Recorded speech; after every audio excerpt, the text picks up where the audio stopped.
is one of the game's all-time great hitters, Miguel Cabrera. He'll be on for the Detroit Tigers tonight. But Bud Norris wants to shut him down.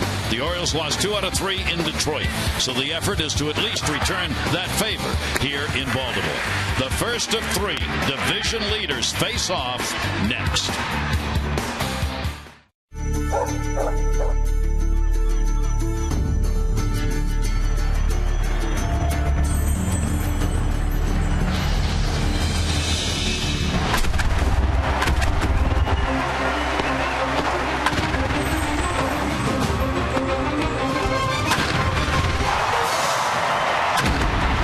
It's the Orioles on Masson, and here in Birdland tonight, it's the division-leading Detroit Tigers taking on the division-leading Baltimore Orioles. And believe it or not, this is the final series that they're going to play this season, at least in regulation.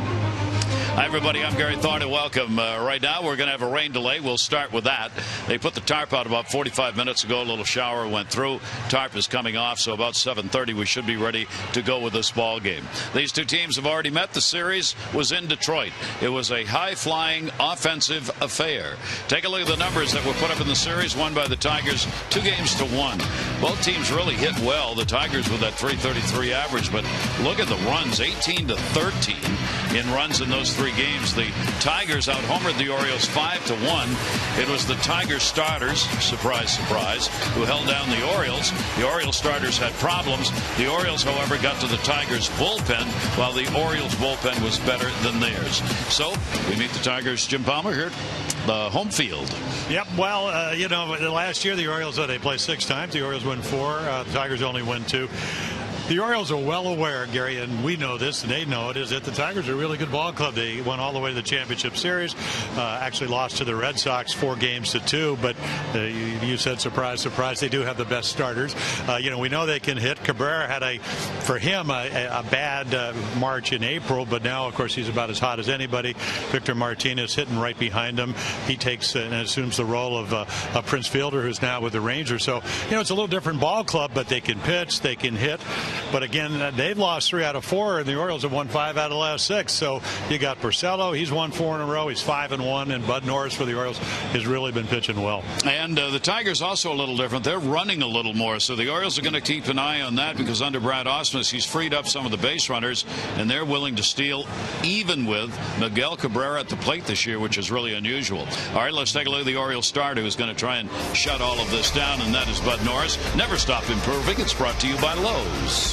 Well, you can see right here, I mean, last year, this was here at Camden Yards, struggled a little bit earlier. This year, very good, has really been pitching well. I mean, I think one of the mantras for him with the new pitching coach, Dave Wallace, and then also Dom Sheedy out in the bullpen is, hey, you have 3 pitches, let's use them. Now, in the first game, it was a little bit different weather. It's going to be in the 80s tonight if the rain leaves.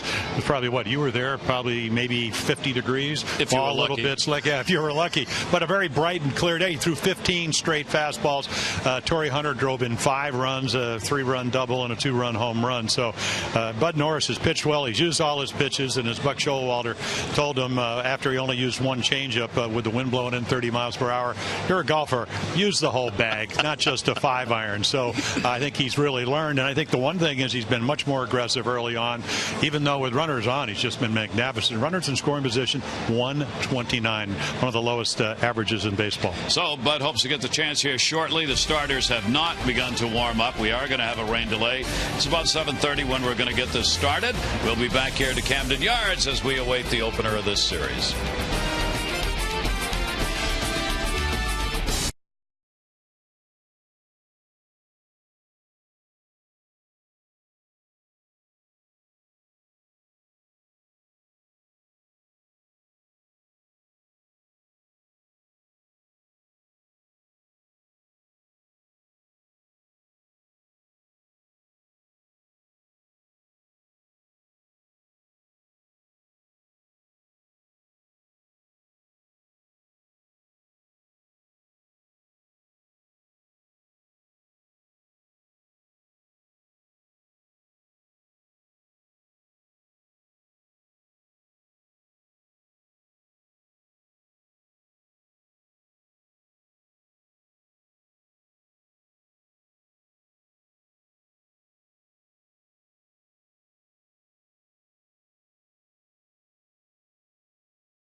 the Tigers here in Baltimore with the rain delay. 7:30 we're hoping will be our start time for this. The Orioles making yet another roster move today. The same thing that went on last year has begun this year, and that's a rotation of pitchers coming up from the minors.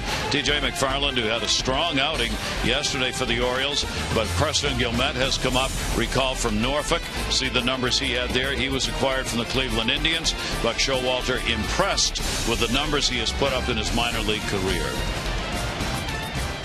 There's not going to be many of these 24 pitchers that are here tonight that have a better minor league resume than he does. I'm sure y'all have looked at it. And he's carried it over there. So, he's only had really, one transition to the big leagues, one opportunity. So, we were fortunate, hopefully, to trade for him. Got a pitcher like that with that background with options are hard to find. So the Orioles have another new face out there in the bullpen. Well, he's not that new. I mean, but he had 20 saves last year at AAA. So if you've been watching Oriole baseball the last couple of years, not only when Buck Showalter's here, but Dan Duquette, they're going to make moves that you're always trying. And this is, when we look at the 40-man roster and some of the other guys that have been on and off that 40-man roster, you're looking with a lot more depth. We used to, when you go down, you'd have a guy that didn't do well. You're hoping he's going to come to the big leagues and do well. So again, it's McFarland saves the bullpen yesterday. Guillemette could come up. He's got some experience to pitch. I don't think he's going to pitch in a closing role here, but again, he's a guy that can maybe pitch the 6th or 7th inning because you're pretty happy the way Darren O'Day's been lights out. So again, bullpen just kind of settling it down, and we'll see what happens next week.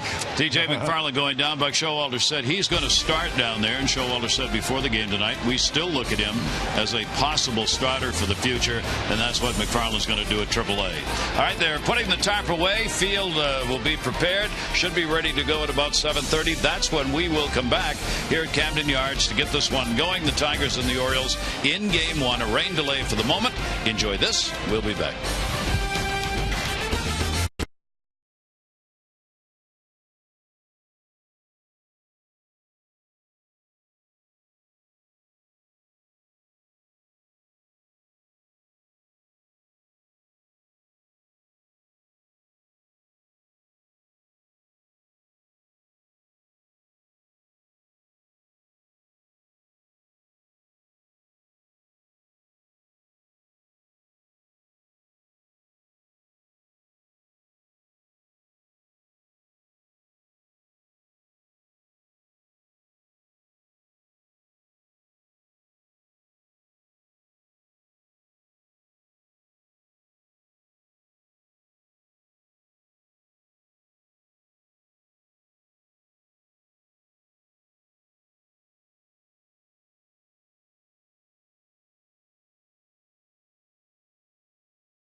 Welcome back to Camden Yards as we get set for this opener. The Detroit Tigers and the Orioles ready to go in game one. Rain delay. We had a brief shower has passed through. It's a beautiful evening right now and a big crowd on hand. There is Rick Porcello. He will be making the start for the Tigers. And Bud Norris will be on the mound for the Orioles as you see both of them warming up. So about ready to go. Gary Thorne, Jim Palmer, and welcome back, everybody. Starters did not get going because of the rain, so they didn't have to start and stop, Jim, so they're all set. Well, that's what the delay was all about. I think probably could have started a little bit early, but you got to get the guys their warm-up time to get to the mound, get out to the bullpen and whatever. And you mentioned something in the opening that this is the last series that the Orioles will be playing the Tigers unless the postseason. But it almost has that atmosphere. The Orioles have won 8 out of 11. The Tigers have won after winning 8 in a row, 9 out of their last 12. Both of them got roughed up by the Twins in Minneapolis. The Orioles weekend before last lost 2 out of 3. The Tigers just lost 2 out of 3. But there's a little bit special feel. I think basically because both of these clubs know that they're both really good baseball teams. And they could see each other again in the postseason. I mean, that would not be a surprise if that happened. The Tigers right now tied for the biggest lead in the division. They've got a 5-game lead in their division. The Orioles are a game and a half ahead of the New York Yankees in this rough and tumble start to the East. But I think you're absolutely right, Jim. I mean, with the talent they've got from different directions, they could very well meet somewhere in October. Well, every once in a while in the Central Division, you get a team like Cleveland last year won 92 games. It came out of nowhere. They really played well against both the Twins and the White Sox. They won their last 10 games of the season. But the Tigers kind of know this. Okay, if we just do what we do and we can stay healthy, like some of the clubs that I played on, you figure you're going to get to the postseason. Now the Orioles know, even though the East has kind of got off to a very balanced. Red Sox finally got over 500. You just got to figure out when you play teams like the Tigers, you got to prove you are a really good baseball team, and they've been able to do that. Well, one of the reasons the Orioles are where they are right now is certainly Nick Markakis. His play continues outstanding in the outfield, a Gold Glover, but also comes into the ball game with a streak of 18. That is the longest in the American League and the second longest in Major League Baseball so far this season.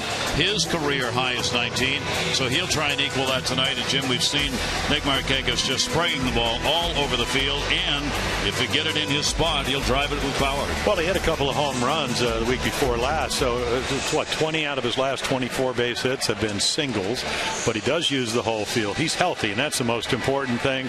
He had the broken thumb 2012, and then last year he hurt his back in spring training. Also had the Hammond bone in 12, so he really wasn't the Nick Markakis, but all you have to do is go to the Tampa Bay, where the Orioles win 3 in a row down there. That's not easy to do, even though they're having some pitching problems in Tampa. But one of the big plays is the play he made in right field. So it's not only about the bat. He's a Gold Glove right fielder. This is a free agent year, or at least an option year, where they'll have to pick up the option. And I think he wants to stay in Baltimore. Yeah, and look, it does clearly have an impact. It's human nature. When you know next year you're going to be out there vying for a new deal with whoever it may be, you want to have the best numbers you can have. And it's one of the reasons I've said since spring training, Jim, the Orioles getting Nelson Cruz was such a no-brainer move and a great move by the Orioles, because you've got a guy who's trying to do the same thing. Well, you're right, and I think and we've already seen it with depth factor. Chris Davis leads the world in home runs with 53, 138 RBIs. He has the oblique pull. He misses a couple of almost to the day, the 15 days, and Cruz is here to pick it up. I mean, he had 7 home runs, 25 RBIs in the month of April. Hit one of the longest balls I've seen up in Minnesota. In fact, I was trying to describe it. Where would it have been here at Camden Yards? So, and then all of a sudden now Matt Wieder's down with the ligament problem in his elbow. So you need depth. The Orioles have it. The Tigers certainly have it, even though they're a little bit short at shortstop because of the Iglesias injury.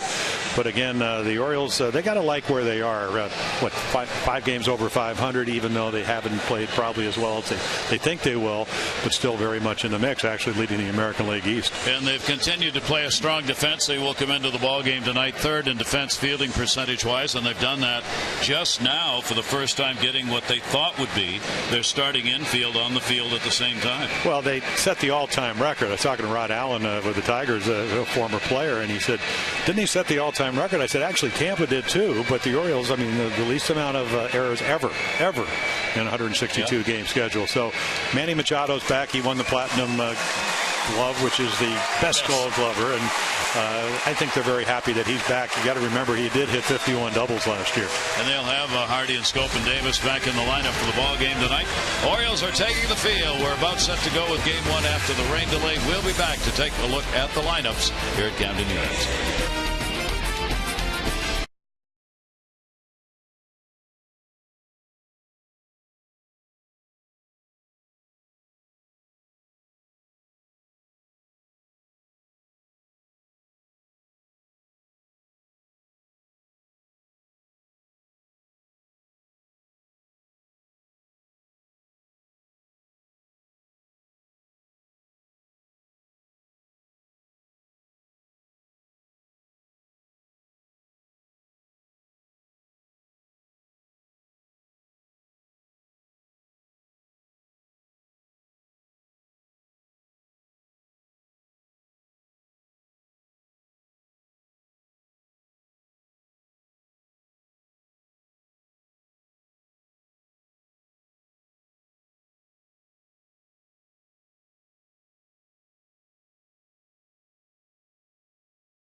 By Southwest Airlines. Find Southwest Airlines fares online only at southwest.com.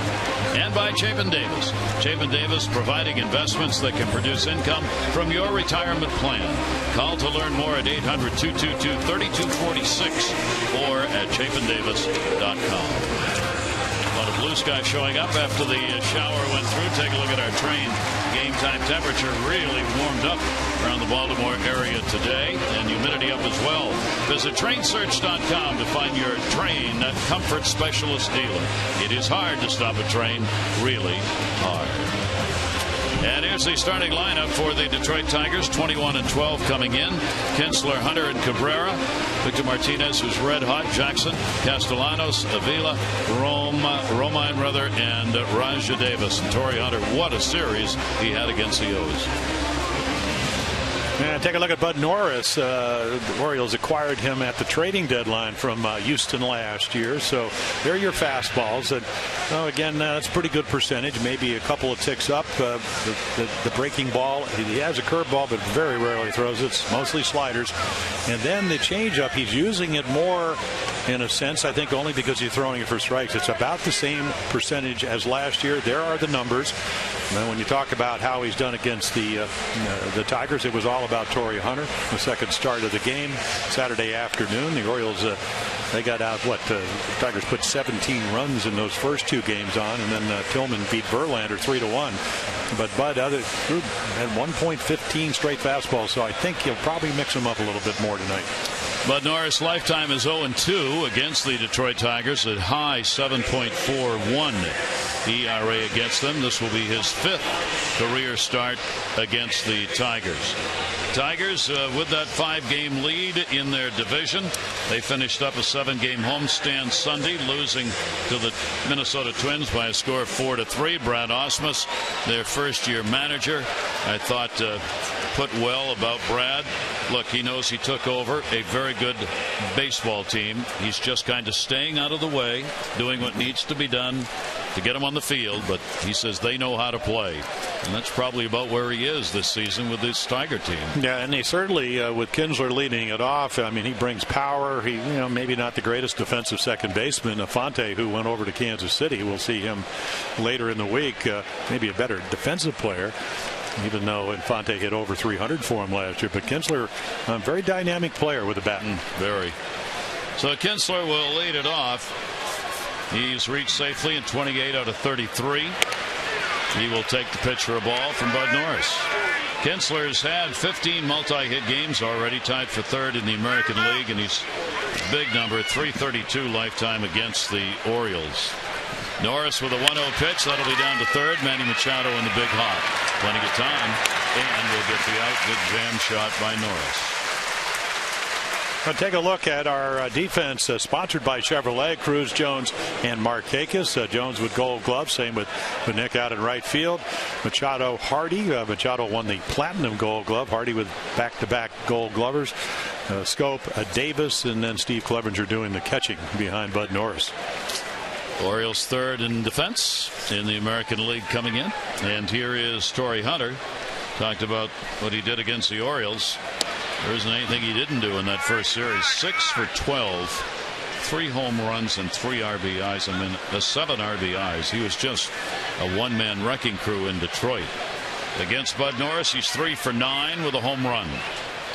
1-0 delivery to him, right into the shift. Scope perfectly positioned for the out. Yeah, he hits a bullet, just a little slider. And I ran into Torrey today, and he said the 5 RBIs, both of them came the double with 3 men on, and the home run were all in fastball. So what does he do? He throws him the slider, and he gets it to hit it right as one of his infielders. Perfectly positioned.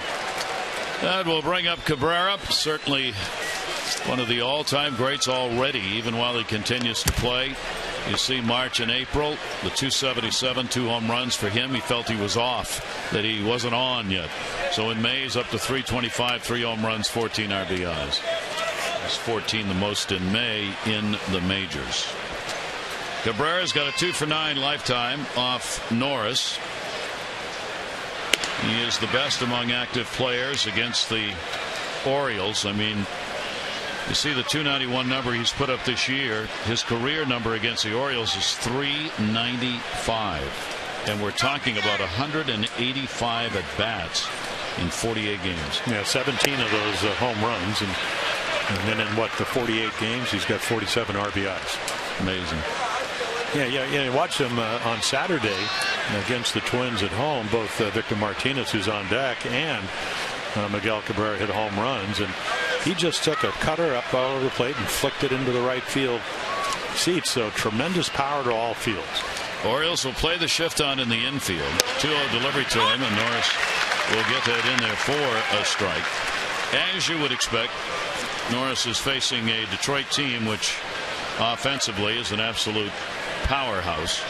With this middle of the lineup they've got, with Hunter batting second, for goodness sake, Cabrera, Martinez, Jackson. I mean, that's some big stuff in the middle part of the order that can do some damage. 2 ball, 1 strike delivery to Cabrera, and that will miss outside, and the count goes to 3-1. That's what you were talking about, Jim. Well, you can't pitch him any particular way.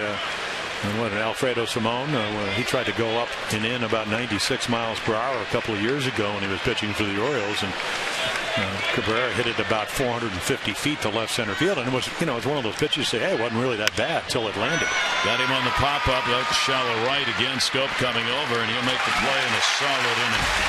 So Bud Norris gets through it 1, 2, 3. The Orioles lineup led by Markakis when we come back.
watching from beautiful Bel Air, Maryland, the county seat of Hartford County, known as the heart of Hartford, and all part of Birdland.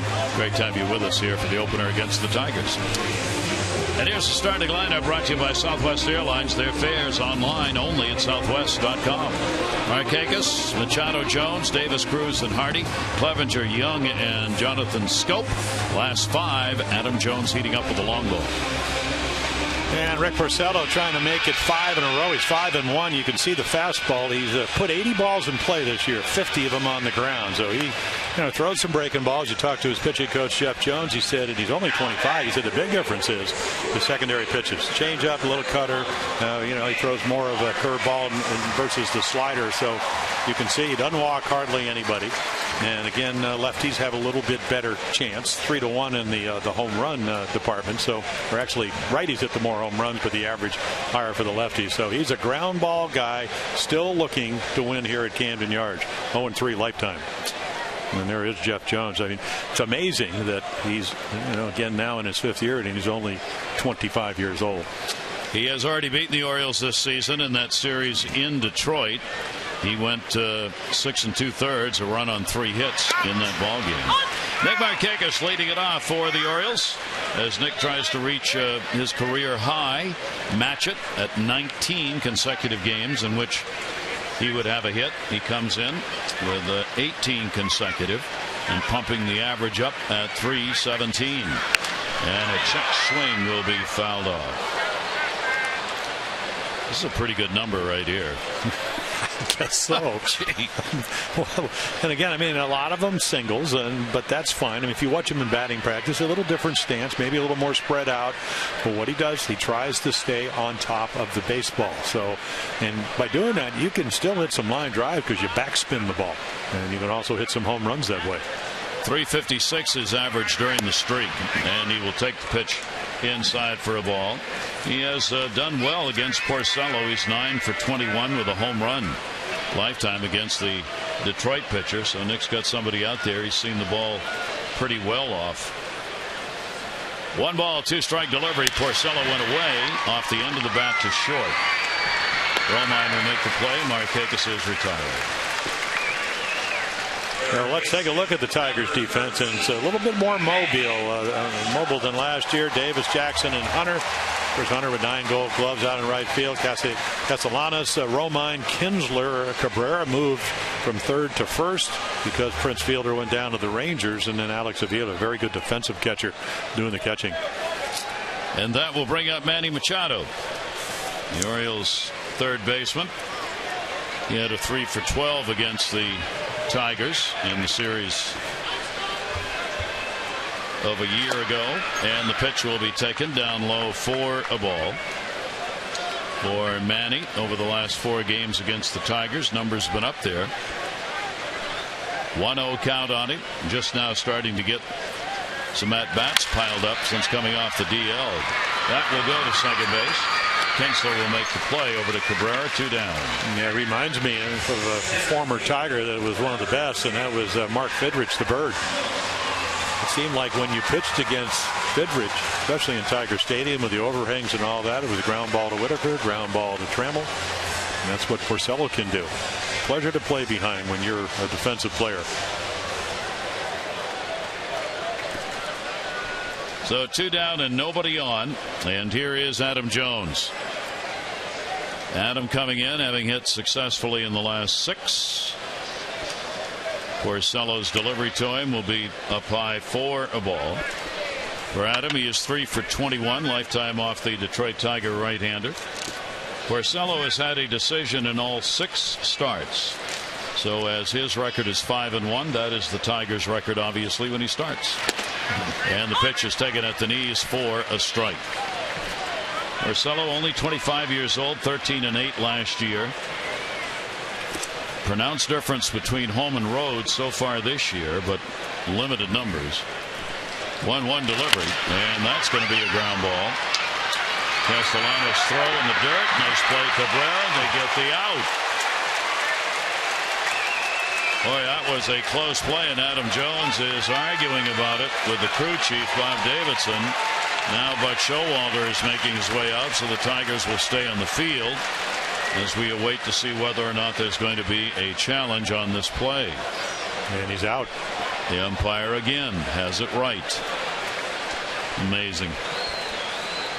To the naked eye, that play looked much closer than that. Well, Castellanos at third doesn't have a strong throw, so he ends up bouncing it. But is the ball in the glove? And it is. And the foot is not even close to coming down. And, of course, the procedure is Buck will come out. He'll wait for the replay to either affirm or not, and you go from there. No challenge. Nope. Cabrera looked at Jones and says, "Gotcha."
In this first of three against the Tigers. Tomorrow night will be game 2. Adam Jones smiled at Cabrera as Cabrera turned around to him after the video look, and Buck Showalter saying no challenge. And Cabrera said, "Gotcha." We got to the second inning. Norris will take on Martinez, Jackson, and Castellano, the third baseman. 9-pitch first inning for Bud. Very effective to get out of that one. The Orioles starter here at home. Had some couple of starts this season, 1-0 and a .73 earned run average so far this season in ball games here. He faced Toronto and Pittsburgh here, beat Toronto, a game the Orioles won 2-1. He was non-decision in that game, and the other one against Pittsburgh he won game 1 of the doubleheader. 5-1 win for the Orioles, and in that one he worked 5 1/3. Yeah, the amazing number is only 49%. I know it's something you talk about, and I was always taught, try to get the first guy out. 49%. That is so low. Porcello's at 71. And you still win ball games. That's pretty amazing. Well, you made a great point. I mean, Victor Martinez is not going to be stealing bases, but the Tigers in 2013 stole 35 bases. They already, with Raji Davis coming over, and he's got 12 of them, 30 out of 40. So they are not hesitating to run. That's just a new weapon added. Martinez, who's been red hot, he'll take the pitch inside. Switch hitter in a lineup loaded with right-handed batters. Only a couple of switch hitters, Martinez and Romine, in the lineup, and in fact only one, Martinez. Romine not. So they're a ball club that's really got everything going from the right side of the plate. He's hitting .452 right, .283 left. And he will foul that one off. There are already a couple of 0-2 home runs, so this is the number, and it ended on May 6th, but it's kind of following it. Matt Albers struck him out of Houston on May 22nd, 2013, and then Cozart got him, and he said, if I knew that I had this streak, I probably would have swung at the pitch. But that's 154 games, 597 at bats. It's amazing. Contact hitter, and he plows that one away. And a 2-ball, 2-strike count. Martinez, of course, batting behind Cabrera, and doing so, the 8 home runs. He's picked up 7 intentional walks and only 6 strikeouts.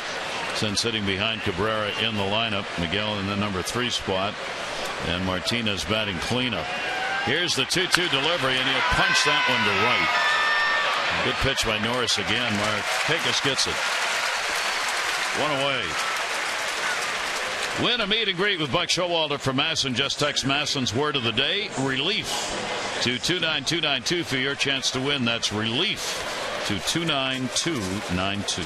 And Buck hopes he doesn't need relief until maybe the 8th inning. That would be very nice. All right. Or maybe later. Or later. Or not at all. Here's Austin Jackson. You've been affected by this rain delay. Inside I'm a little concerned about you. Complete game. What am I thinking? 0-1 count on Jackson. One of their speedsters. 9-game hit streak. 307 during the streak. And the pitch will be taken inside. In center field. Moved down in the lineup a little bit. Hitting in the middle of it now. With Kinsler and Hunter moved up. Against Bud Norris, a couple of hits and 3 at-bats. Orioles infield will shade, playing him to pull. Another jam shot. That was foul tipped into the mitt. He didn't intend for that to happen. Bat meeting ball on that one, and a 1-2 count. Yeah, a lot of the pitches away in that first game against. And this one, he just runs it in. He's trying to hold up. And they called it, I think, a foul tip. I don't know if it hit it, but certainly made a really good pitch with good velocity. You can see it. Yeah. Norris gets the strikeout. So we've seen a number of really well-located fastballs. This is going to be 95. You can see Clevenger. I mean, he really presents the glove well. Look at it. You try to hit it. That's a good way to encourage James Hoy, the home plate umpire, into calling it. So perfect location, great velocity. The same thing he did to Victor Martinez to get the lazy fly ball to right field. So there are quickly 2 outs here in the 2nd inning. Castellanos up, and he will take the pitch for a strike. Looking to get that spot at third base settled, and Nick Castellanos appears to be the one. According to the scouts, not an overpowering arm, not tremendously fast at third base, quickness-wise, but somehow he's one of those guys who makes plays. He gets the job done at third. They like what they're seeing there, and they like the potential, at least, for the bat. And we'll see again as he swings through a couple of sliders. I mean, Brad Ausmus certainly understands. He played 18 years. Can you hit the going-away slider? It takes some practice. Not that time. 2 strikeouts, 6 in a row, retired, and in a hurry by Bud Norris for the Orioles. It'll be Chris Davis leading it off.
Joseph Singleton of the Coast Guard being recognized by the fans between innings here as members of the military are recognized each night.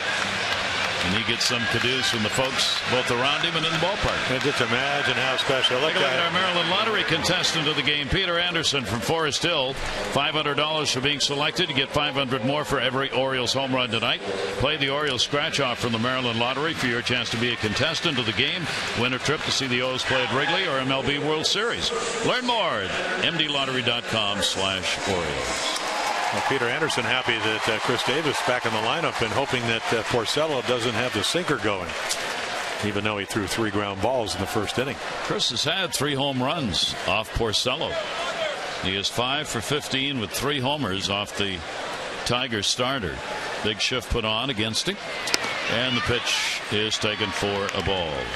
Chris has hit safely in 11 of his last 12, coming back off the DL, of course. Yesterday, 11 of 12 versus Detroit, including 6 multi-hit games in that span against the Tigers. Towering fly ball the other way. Raja Davis taking a look, but that's going to end up in the seats. Yeah, so the Blue Jays, 2 out of 24 at bats, and I'm not sure Porcello. I mean, Porcello certainly can get you out a lot of different ways, but what they were trying to do before the oblique injury was to just try to run the ball in on him, and then go away soft. I mean, that's one of the old classic high and tight, low and away. Got that one in. He drives the ball to center. Jackson. He's got it, and 1 down here in the second inning. Celebrate summer at Oriole Park by picking up the new Birdland Summer 6-pack. You'll get a ticket to 6 games of your choice, up to 20% off the cost of single-game tickets. You can lock in your seats now for the best games and promotions of the summer and save. Go to Orioles.com/6-pack or 888-848-BIRD. Moon coming through with the high clouds. What a very pleasant night here at the ballpark. Very gentle breeze, if at all, blowing out a little bit towards the left. Here's Nelson Cruz, and the pitch is taken for a ball. Cruz will be followed by Hardy. Porcello's pitch and a swing and a miss on the slider that was down and away. Porcello comes in with a 66-51 lifetime mark. 2 wins, 5 losses in his career against the Orioles. 1-1, got one in, line drive right to short. Throw mine right there, and there are 2 down. Here's another one of the hitters that Porcello's had some trouble with, and that's Hardy. Yeah, I think the one thing, of course, JJ has yet to hit a home run, more home runs than any shortstop in baseball the last 3 years. So certainly like to get back on track. He said, the interesting thing about not hitting any home runs, I probably won't unless I hit one. So that's undisputable logic. So I said, there you go. There is no way you can argue with that. No. If you set that up as a debate issue, you lose right away. I mean, well, the key is, of course, to hit home runs without trying. Yeah, I mean, because then you have the quality at bats, use the whole field, which he's done. JJ's got a 5-game hit streak coming in. Porcello's given up only 3 home runs. Hardy with a 7 for 17 off Porcello. Straight up in the infield and outfield. Down to third and foul.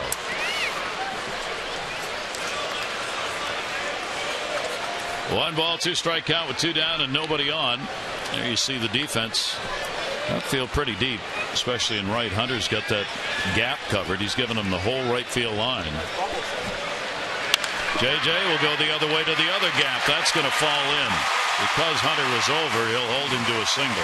Yeah, that's kind of unusual because he really doesn't drive the ball that way. But you make a great point. If the 9-time Gold Glover, even though he won those Gold Gloves in center field, it's not playing this deep, this slider that he really stays on. I mean, that's just the quality at bat. That's the ball, just really tracks it to the outside part of the plate and then pings it into right center field, or it probably would have been a double. So Hardy is on. The Orioles have their first hit off Porcello, and that will bring out Clevenger. Clevenger with that 262. It is his 12th start. With Matt Wieters out, fouls it away. No idea when Matt will be back. 15-day DL because of the elbow, hoping to avoid surgery. He will travel with the ball club to help the catchers. Clevenger, Caleb Joseph, as far as preparing for games. But Matt's not going to do anything baseball-wise, throwing or swinging the bat. And Buck Showalter said yesterday his hope was he'd be back July 1. Here's the 0-1 delivery on the way, and the pitch will be taken for a strike. Take a look at our Jeep Inside the Numbers. Well, there you go. With runners on, all of a sudden, in fact, you had the two best teams with runners in scoring position. The Orioles at number 1, at 284, and the Tigers right behind them at 281. Porcello's just the opposite of Norris in that department. 0-2 count to Clevenger. Runner going nowhere. For Porcello, when the bases are empty, it's a 235 average. If anybody's on, 286. If it's scoring position, 320. Yeah, it's high. And Norris has got exactly the opposite. Yeah, exactly. And I mean, that's the amazing thing. It's 174 with runners on, and then 129 with runners in scoring position. Incredibly low number for Bud Norris. 1-2 delivery. That'll be down the line the other way. Roger Davis going over. He's in the corner. It's tough play. Can't get it. Ball just fell at his feet. On the run, Hardy. He's going to come to the plate. No throw, and he scores. RBI double for Clevenger, and the Orioles have a 1-0 lead. Yeah, Gary, they play him out in left center. And so they just figure that maybe a step or two to pull. So this ball, I mean, it's hit pretty well, but right down the line, and Raji Davis has to go a long, long way. And he gets there just about when the ball arrives, and it just goes over his head. And he doesn't have a lot of arm strength, and that's going to be the key to this game. The ball just kind of hits the bottom of the cushion, and then here comes Hardy, and he didn't get a great jump, doesn't have world-class speed, but the relay throw is bobbled. Otherwise, it might have been bang-bang at the plate. So the Orioles, Clevenger comes through with RBI number 6, and Wheels Hardy scores. He's been pumping. That's 2 days in a row now. He's come all the way around from first base. 2 out of 3 days. Well, when we were discussing his lack of home runs, I said, boy, you were fast the other day. I said, I'm really fast in a straight line. See? Fortunately, you don't run bases in straight lines. So fouled off by Young. I mean, really, if you think of, Clevenger gets him in. JJ, you got to know what you are and what you aren't. And he knows. Yeah. But with 2 down, he gets the jump. We talk about that all the time. He's running all the way, try to get that good secondary lead. Bobby Dickerson waving him around, and he never hesitated. And the Orioles have a run on a couple of hits. Here is Young, designated hitter. Why him tonight? How about a 364 average against Porcello with a home run? And the pitch is bounced in the dirt, and a 1-ball, 1-strike count. The Clevenger coming through for the Orioles. He has hit well against the Tigers now. In the last 5 of 6 games he's been in against Detroit, he is 6 for 16. He'll be held at second by Kinsler. 2 down, another 2-out RBI for the Orioles. Young the DH, and he'll chop it to short. Romine had a weight on it, high throw, and he's going to be safe. You could see that one coming. Yeah, and it's fine if you play the hop. Shortstops have more of a luxury to do that. Mike Bartik should certainly tell us about that. But there's the backup, and this is fine if the throw's not high, and it is. And as big as Cabrera is, he's got to go up for it. And as he's coming down, Delman Young will make it first and third on the error by the shortstop.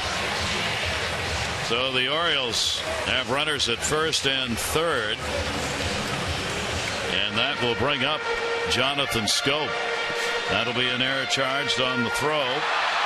22nd error of the year against the Tigers. Scope with a 5-game hit streak. Only faced Porcello a couple of times, 0 for 2. But Jonathan has been one of the better Orioles as far as picking up 2-out hits and RBIs this season. He's been hitting around the 400 mark. Yeah, and then you can see the overall number at 308. And that's about, 60 points higher than his normal batting average. Let's see if he can get it done here. Delivery to Jonathan. That'll be in the dirt. Nice stop made by Avila. And the count will go to 2-0. So Porcello having a tough inning. Over there is Clevenger, who picked up that double in the RBI. Young on at first, reaching on the error. Well, let's see if the extra out will really pay off for the Orioles. Because that error by Romine, that's exactly what it does. It gets scoped to the plate. 2-0 delivery on the way. Jonathan, a broken bat bloop. This is going to be a tough play. It's a race to first base. And got it. Porcello down on one knee, but he was able to come up with it and keep it under control. And another close play at first, and Scopes retired. Porcello had it in the glove, and then trying to avoid being stepped on, kind of leaned down on his knee. The Orioles, however, will pick up a run on 2 hits. They leave 2 on base. There was an error, and the Orioles have the lead.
Ball on Masson is brought to you by Southwest Airlines.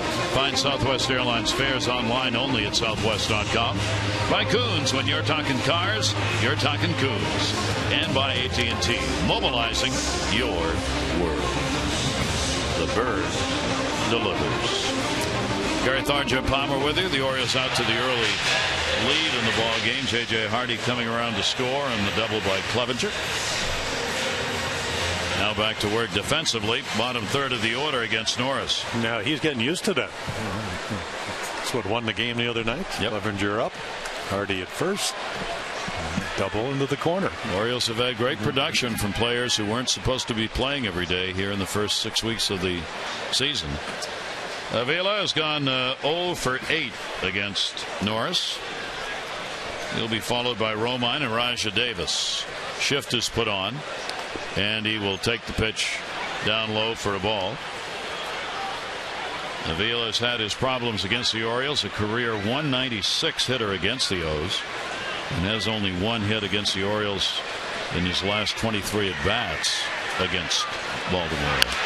Fouls that one off the other way, and a 1-1 count. Yeah, if you've been watching Alex hit over the last couple of weeks, and he's been a lot better this month than he was in April. The last 17 games, up over 260 at 264. He's hit the ball the other way, using the whole field. And of course, ran into him today, and all he said was, last year he had a really miserable first half. Hit 177. He said it just kind of relaxed and figured, let's try to get to the playoffs. My job is to catch. And he does that. Yeah, he really does a nice job of that. He's got a terrific, especially the starting staff, is just about as good as you can get. He leads the American League, 12 runners caught stealing.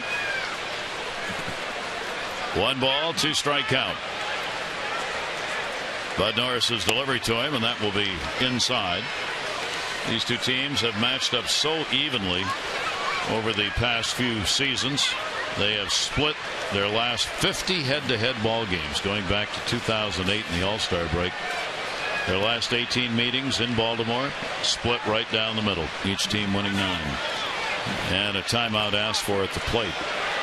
If you look at the series numbers for these two teams, the Orioles won it last year 4-2, but the years before that 3-3, 5-5, and 5-5.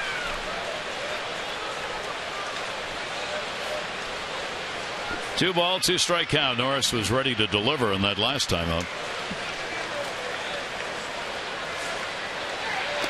And that one will miss inside. Full count. Yeah, when we look at Bud Norris and go back to that only 49% of a leadoff hitter, that 2-2 pitch is critical. So again, as good as his fastball's been tonight, he didn't throw it. Now all of a sudden, even when you get to 3-2, I always felt that that's just a better chance of maybe you make a good pitch, the umpire misses it, or you're trying to be too fine. But now you got to throw it more for the middle of the plate instead of using that same pitch 2-2, and then all of a sudden trying to read the bat. So I think we saw even with Chris Tillman yesterday, who's really pitched well, but the last two starts, the home run by Longoria, the 3-run home run by Castro, using all his pitches too early. Sometimes you don't have to use them all. What do you do second, third time through the order when you really get in trouble? Leadoff batter here in the third inning, 3-2 again, and he got him. Norris, 3 strikeouts, 3 in a row. Yeah, 94 with good movement. Watch this ball start in the middle of the plate and then run to the outside corner. And Avila just trying to steer it into left field, make contact, couldn't do it. This Tiger team offensively, they are first in average, 5th in runs. They are 11th in home runs in the league. They have a good on base percentage, even though they don't draw a lot of walks. And of course, as you would expect from their pitchers, tremendous. That's what gets them wins. See the team ERA second, starter ERA is first. They get it done with a well-balanced ball club. Yeah, their starter ERA about a run and a half better than the Orioles. So come on, Bud Norris. That'll even it up. That will. 1 ball, 1 strike count. Romine taps it foul. Norris already has 3 strikeouts. This Detroit team has struck out the fewest of any team in the American League coming into the ball game. And generally, they put the ball in play. Romine, he went 1 for 7 in the series earlier in Detroit. 1 ball, 2 strike count. And thought about the pitch up high, 94-mile-an-hour fastball. Yeah, you have the 2 teams that walked the least in the American League playing here in Baltimore tonight. One of those 15th out of 15 teams in the American League, and the Tigers at 14th. Come in swinging, and a strike called. Norris, wow, 4 Ks in a row. Well, it's nice to be on your game and then get an umpire that'll expand the zone a little bit. I mean, this ball well off the corner. James Hoy, he's in the moment right there. He runs them out, and that ball probably about an inch and a half off the corner. But again, part of the whole formula, can you get it somewhere around the catcher's glove? And he's able to do that. So there are 2 down, and here is Rajah Davis. Davis, the speedster, hitting 9th, playing in left field. He will bunt for a base hit if given a chance.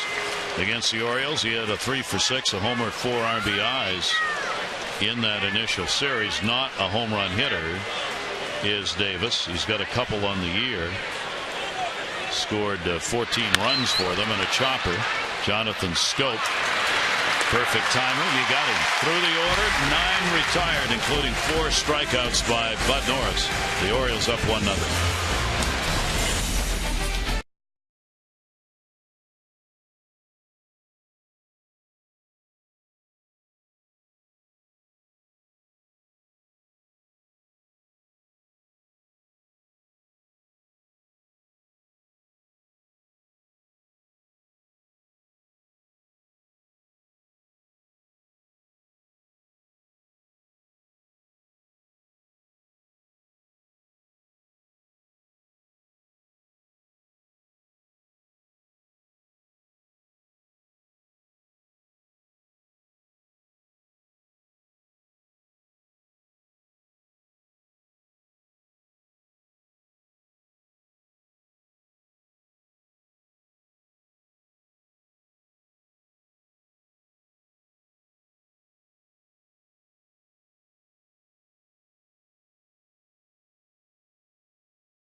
In yards on this Monday night, the Detroit Tigers in town. Bud Norris out there on the mound to take them on, and has retired all 9 batters he's faced, throwing some strikeout balls.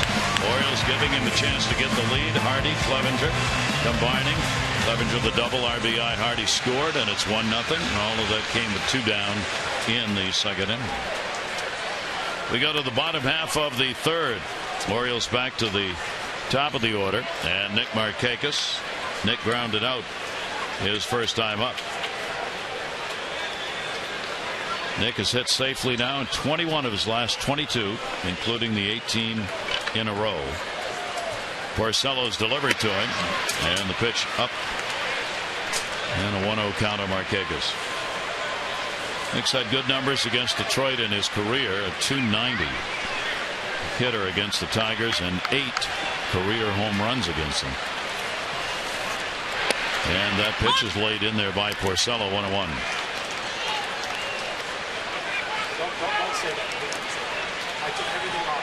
With the Detroit Tigers having that 5-game lead, that is tied for the biggest lead in baseball. The Brewers lead the Cardinals by 5 as well in the Central of the National League. Backhanded by Cabrera, the flip. Porcello covering, gets the out. Tomorrow you can celebrate Birdland's newest slugger as the fans here for the Orioles-Tigers game at 7:05 will get the Nelson Cruz Orioles t-shirt. Cruz is the word, and that's what's on the t-shirt. Plus, every Tuesday is Ollie's Bargain Night presented by Ollie's Bargain Outlet. All upper reserve seats $9 in advance. To get yours, 888-848-BIRD or Orioles.com. Americano leaning on that right hip that he fell on, making that defensive play, or his hand. Yeah, he just kind of tumbled to his right, plugged up the gap. Showing bunt, taking the pitch for a strike. Manny Machado grounded out his first time up. Well, pretty much other than the 1 run, I mean, only 1 ball put in the air, and that was Chris Davis fly ball to center. And he went around, home plate umpire making the call. And the count quickly goes to 0-2. Jim Hoy at the plate. Both pitchers throwing a lot of strikes early in this ball game. Porcello's 0-2. And then Manny says, well, you know, if you've been paying attention, the plate's supposed to be 17 inches. You take the edge of the ball, maybe get it to 21, 22 inches. And that ball probably off the corner, as was the one to Romine. So it's a big strike zone tonight. Take a look. So it's a little off the corner, but I'm not sure you can take that pitch tonight. He's, nope. You know, the hitting instructor Jim Presley. Remember when Tommy McGraw he said it's not your strike zone as a hitter, it's theirs, and you got to live with it whether you're pitching or you're hitting. And I think they're getting the message tonight. Yep. Adam Jones will go after the first pitch and foul it back. He grounded out his first time up. Orioles continue to try and pick up the offensive pace here at home. They have averaged 3.1 runs per ball game at home, 4.8 on the road. But the ERA has picked up the slack at home, 3.42 at home and 4.67 on the road. So offense on the road, pitching at home. Yep. And over 500, 9-7 at home, 11-8 on the road. Something that they were 39-42 last season. Yeah, trying to have that with an 8-3 record, having that the good month that really eluded them last year. We had a couple of them where they were 9-10 games over, and when they won 93 2 years ago. But last year, 4 games over 500, the best month the Orioles had. Did not go after that pitch, and the count will stay at 1 ball and 2 strikes. Yeah, Rick Porcello's had a nice breaking ball tonight. Anytime you get MARKAKIS out twice with one, it's good. And then comes right back in and jams him. Well, that's the moving, running fastball. It just it sinks and it runs to the righties, runs away from the lefties. And then every once in a while, it will only be a mile or two, he'll throw that 4-seam fastball. So it's just that's the one he'll kind of change your eye level by pitching up in the zone a little bit. So obviously very effective. He pitched well. He's 5-1. He's 4-4 in a row, and they score him a lot of runs. Almost, what, 7 runs a game. 1-2 delivery. Jones off the mound and into center field. 7-game hit streak. Adam will pick up the base hit with 2 down. And the Orioles with 2 away got that run in the second. Let's see if they can do it again here in the third. Yeah, watch him hang this curveball. I mean, right back down the middle. That's what you want to do with 2 strikes. And not only does he get on, he brings Chris Davis to the plate. And that's how you have multiple run innings. Get him with somebody on, and you just never know. So Chris will stand in. He flied out to center field his first time up. Orioles now with 3 hits against Porcello. Yeah, those were the numbers you were talking about. 4-12 over the last 4 games with a couple of home runs. Davis trying to launch one there, will foul that one back. Yeah, that's the 4-seamer, and just try to run it in on his hands. The amazing thing when you look at numbers, you talked about Miguel Cabrera, back-to-back MVP titles, won the Triple Crown a couple of years ago. He hits .346 with runners when he puts a ball in play. Right behind him is Chris Davis at .336. So when he's able to make contact, which Cabrera does a little bit more, they both have really high averages. Adam Jones will go back to the bag. Chris says with a couple of home runs, 1 here, 1 on the road. And the average has been about the same, starting the night. .258 at home and .265 on the road for Chris Davis. The outfield, deep, infield, swung around with a big shift on with 2 outs. Porcello, the high set. Off speed, drives it the other way. Rajah Davis over, and he's got it. No runs on 1 hit, no errors, and 1 left on base. 3 complete. First of 3 against the Tigers. Orioles on top.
Wins page for Michael Pineda and the Yankees. He may be out longer than 3 to 4 weeks, according to Joe Girardi. They'd hope to get him back. He's got a muscle tear on the right side.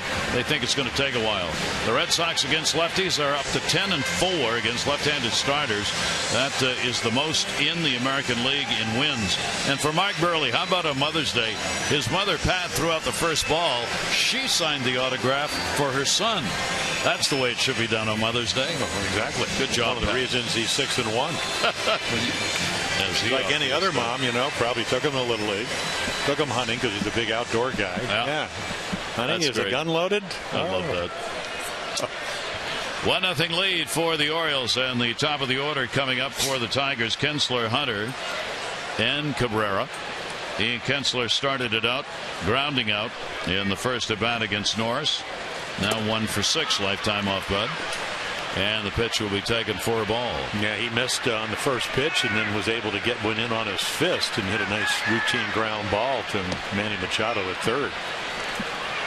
Orioles 1-3-0. They've left 3. The Tigers 0-0-1. They have left none. So here you go. Second time through the order. If you're the Tigers, Wally Joyner in his first year, he's got 5 guys hitting 300 in this lineup. But okay, he's throwing his slider. It's been good. And the fastball's got some zip, 93 to 95. And the pitch for a strike. There it is. And so far to this point, and again, we're here in the 4th inning, he's been able to stay out of the middle of the plate, and that's a great way to pitch. Kinsler has had during the 6-game hit streak 9 hits in his last 26 at bats. Check swing and a pitch, and that will miss outside. Kinsler, Hunter, and Cabrera. The Tigers 8-4 on the road, while the Orioles are now 9-7 at home. 3 ball, 1 strike delivery, and walked him. So there's the first base runner. Yeah, and again, we talk about it only at least coming in 49%.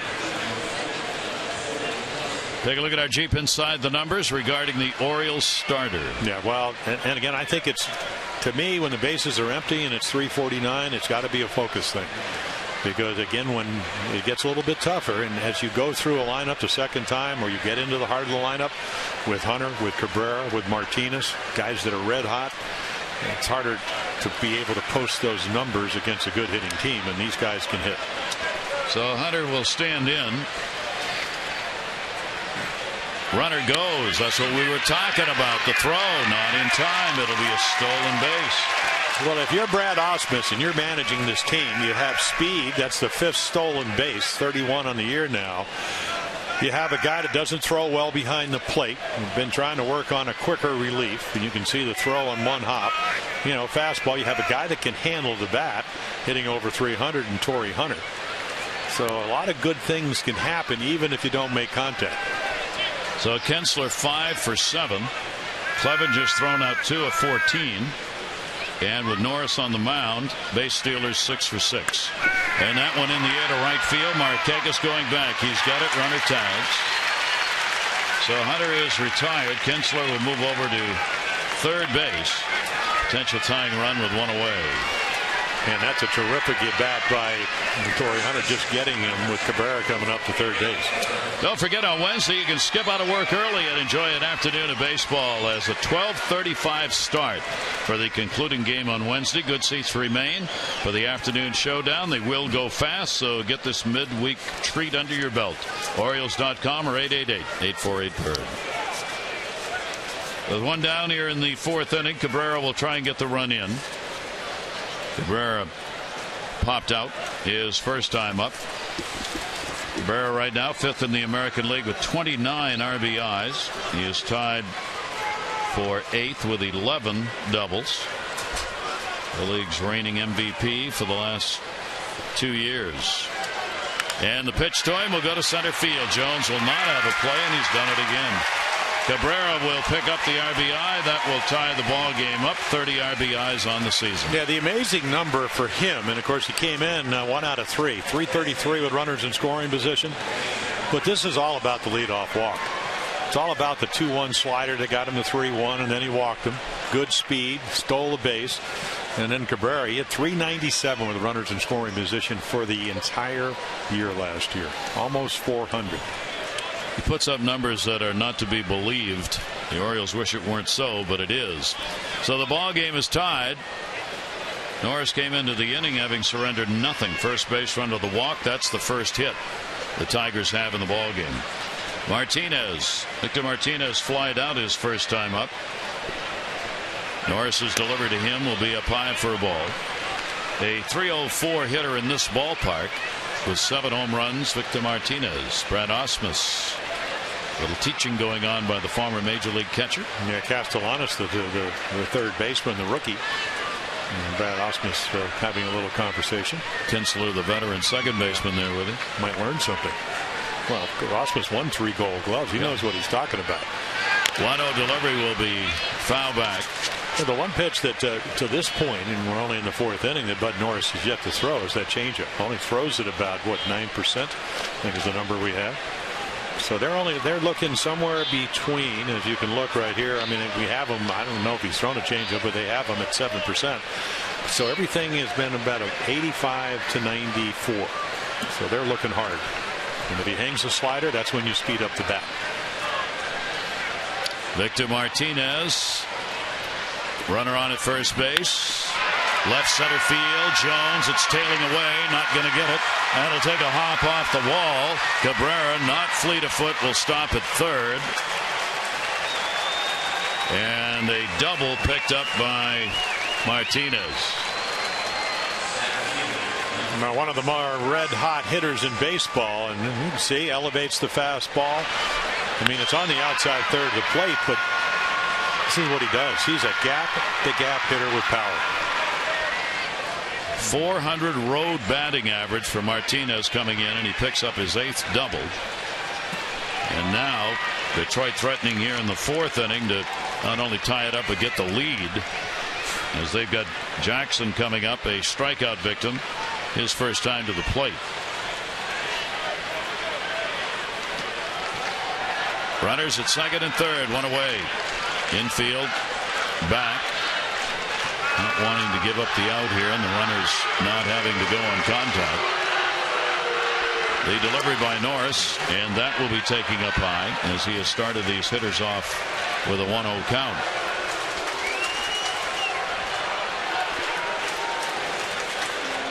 Austin Jackson, their speedy center fielder. Yeah, but the only thing he hasn't done well for him are these kind of situations. 4 for 24, 167 to this point with runners in scoring position. Well, Slider will catch it. See, that's a good take as a hitter, and it's a good pitch by Bud Norris. I mean, he wants to, because he knows Jackson's a good fastball hitter throwing something else, so he executes his pitches. And if you're Austin Jackson and you're a veteran now, you know who's in trouble. Norris. Because a fly ball will give the Tigers a lead of any depth. 1 ball, 1 strike count. Outfield drawn in a couple of steps because of Jackson, not the situation. And the pitch is taken inside. And a 2 ball, 1 strike count. So Norris trying to get this big out right here without allowing that run to score. Cabrera's not fast. And a hard hit ground ball even with the infield back. They might have a play on Cabrera, and he's not going to be going here, I wouldn't think, unless the ball goes through. They're not going to risk the injury to Cabrera on a play at the plate. Norris stepping off. Yeah, normal year he plays just about every game. Last year with the hip, and only played 148 games and was not his self in the playoffs. So I'm not sure the Red Sox actually beat the Tigers. 2 ball, 1 strike delivery on the way. Jackson will take it up high. And the count will go to 3-1. Well, we saw their third base coach, Dave Clark, and of course one of your favorite bands, no doubt, the Dave Clark 5. That's what they've averaged on the road, 5.2 runs. Bits and pieces, just bits and pieces. All over. 3 ball, 1 strike delivery on the way. That's going to get a run in. Jones will back up. Cabrera will tag up. Look at that ball carry all the way to the warning track. Cabrera scores. Martinez moves over to third base, and the RBI by Jackson gives the Tigers a 2-1 lead. So Austin Jackson does exactly what he wants, in it, at least in one sense, and that is get a ball in the air. And count has a lot to do with it. 3-1. Got to throw a strike. Adam Jones runs it down. Ball just seems to be carrying well. And meanwhile, Victor Martinez will tag up after Cabrera scores to make it 2-1 and go to third base. So Jackson credited was his 12th run batted in. Cabrera leading, as you would expect, the Tigers with 30 RBIs now. Over to third base goes Victor Martinez, and Castellanos coming up, a strikeout victim. His first time to the plate for their third baseman. Runner at third, 2 down. Bud Norris had a very similar outing to this one so far, at least. And the last time that he pitched in the game against Tampa Bay, he ended up going through the order facing only 2 over the minimum through 3, and had not given up a hit. He had walked 3 batters, but no hits through the lineup, and then gave up that first run in the 4th inning and got touched up again the 5th and 6th. That'll go to short. Hardy is there. He'll make the play over to first base. and record the out.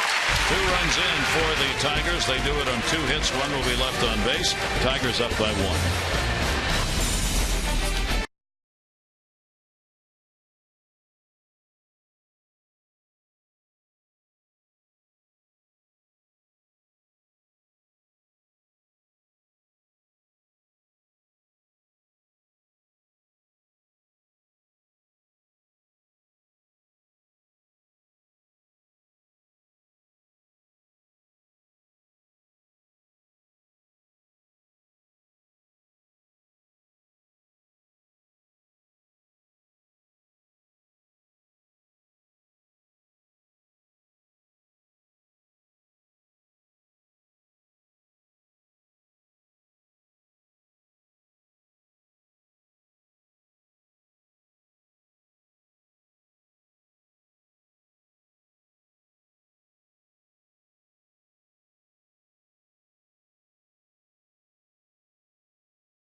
The good news in 62 for Craig Anderson was he won both ends of a doubleheader. The bad news, he never won again.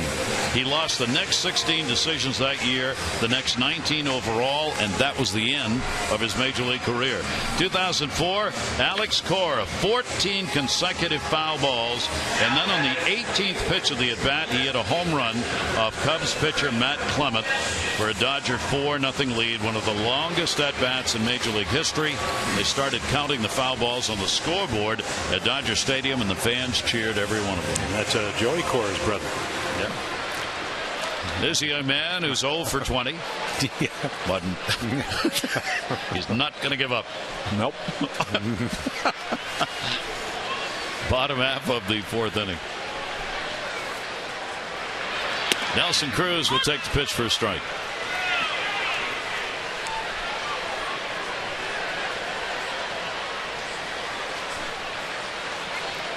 Porcello, no walks, 1 strikeout so far. That'll be an inside out to right field. Look where they're playing him, right in the gap, Hunter. And deep. 1 away.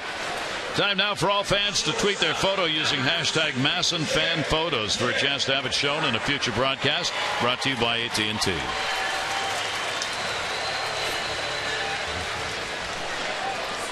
Floppy hat night. Obviously, he didn't miss last year's. What day is it? I know you're anxiously awaiting. It's Luau Day. It's Monday. Luau Day. Luau Monday. Day. We're going to start naming each and every day as though it was a casual day at work. A John Miller Day? I like those kind of days. I wore my Hawaiian shirt to the ballpark today, and everybody was giving me trouble, so I just said it was Luau Day. That's right. I mean, the only difference between, well, a lot of difference between you and John Miller is that he would have had sandals on. Did you have sandals on? I couldn't do that, no. Tap foul outside of first base. Hey, how about those shoes you had last year? I think. Well, come on, are you going to bring them out this year? Those you're not going to. They were fabulous shoes. This is honest to God truth. They're in the back of the car, and I looked last night, and they're in the back seat on the floor. Oh, why? Well, because I haven't taken them out yet. I'm going to buy you a pair of those. You got to unpack those cars. They were deck shoes. Well, they were. I don't know what they were, but they look good. Yeah. Well, that's all that matters. You'll know, Jim. You'll know. Better do look good than do feel good. Speaking of looking good, can't see that because it's camouflage. 2-ball, 2-strike count on Hardy. Single and a run scored and fouled off. Yeah, it's not a bad idea when you're a pull hitter and you got a guy throwing that nasty sinker that you don't have that on it. And JJ's hoping the ball doesn't know that his ankle's down there either. Maybe that camouflage protection will help him. He almost got himself right there. Yep. 2-2 delivery is away off the end of the bat. Could be a problem. Jackson, great speed. Yeah, they play pretty deep. A much bigger ballpark in Detroit, Comerica Field, than here. And of course, one of the reasons they got him, Curtis Granderson went over to the Yankees. They got Phil Koch, who's out in the bullpen, and Austin Jackson, who was younger than Granderson, and he's played. He can go get him in center field. And 2 down. Name we've mentioned a lot this year, Hunter Harvey pitching tonight for Delmarva. That ball will go to center, and that's going to be a base hit. Clevenger's 2 for 2. He had an RBI double, and now he's got a base hit. Hunter Harvey, 7 innings, has given up 1 hit, no runs, a walk, and 10 strikeouts, a career high. He's retired 16 in a row. Delmarva leads 1-0 over the Lakewood Blue Claws. I haven't heard anything bad about Hunter Harvey. No. Oh, no. No. Yeah, good windup, great arm, great stuff, good field for pitching. So get him out of A-ball. Keeps pitching like that, he'll get himself out of A-ball. 19, I think. 2 down, and the pitch taken for a strike by Delman Young, who reached on an error his first time up. Young with that big .360 average against Porcello. Clevenger on at first base. 0-1 delivery, and Porcello comes inside to him for a ball. Right back with you tomorrow night. Game 2 of this series. You got Ubaldo Jimenez against Drew Smiley. 6:30 O's extra. 7 o'clock for the game. The announced starter for the Wednesday noontime game for the Orioles not announced. Justin Verlander going for the Tigers. That'll be in the dirt. Wei-Yin Chen has not been named as a starter for either of the next 2 games yet. Orioles have not named a starter for the first of 4 at Kansas City. There's Wei-Yin. He's not in the bullpen. We thought he might be going out there tonight. Tillman, Norris, and Ubaldo Jimenez have already been named for the games 2, 3, and 4 at Kansas City. 2 ball, 1 strike count. And in the air to right field, Hunter. Torrey will put it away for the out. No runs on 1 hit, no errors, 1 left on. Orioles have stranded 4, 1 in scoring position.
Baseball on Masson is brought to you by PNC Bank, for the achiever in you, and by Luna. For beautiful new carpet, hardwood, and laminate, call 877-241-LUNA. After a little rain delay, beautiful night here for baseball. Yeah, Bud Norris starts out using all his pitches.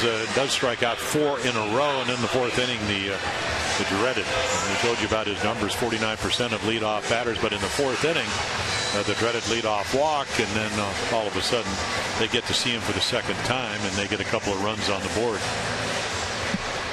RBIs for Cabrera and Jackson in that inning. Norris has thrown 6 out of 15 first pitch strikes so far.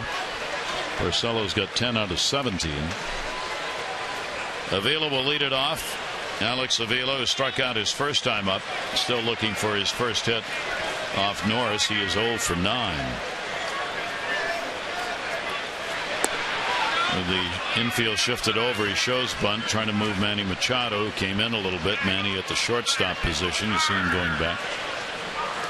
Yeah, so he'll shorten up maybe a step or two. It's not a bad play.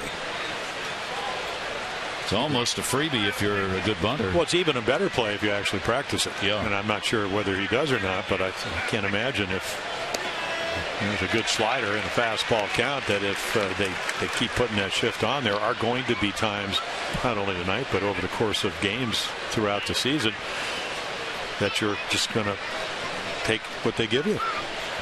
We just don't see that happen very often, except by those who you would expect to do it, like the Raja Davises.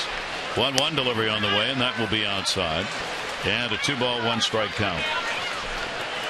Bud Norris at the bottom third of the order for the Tigers.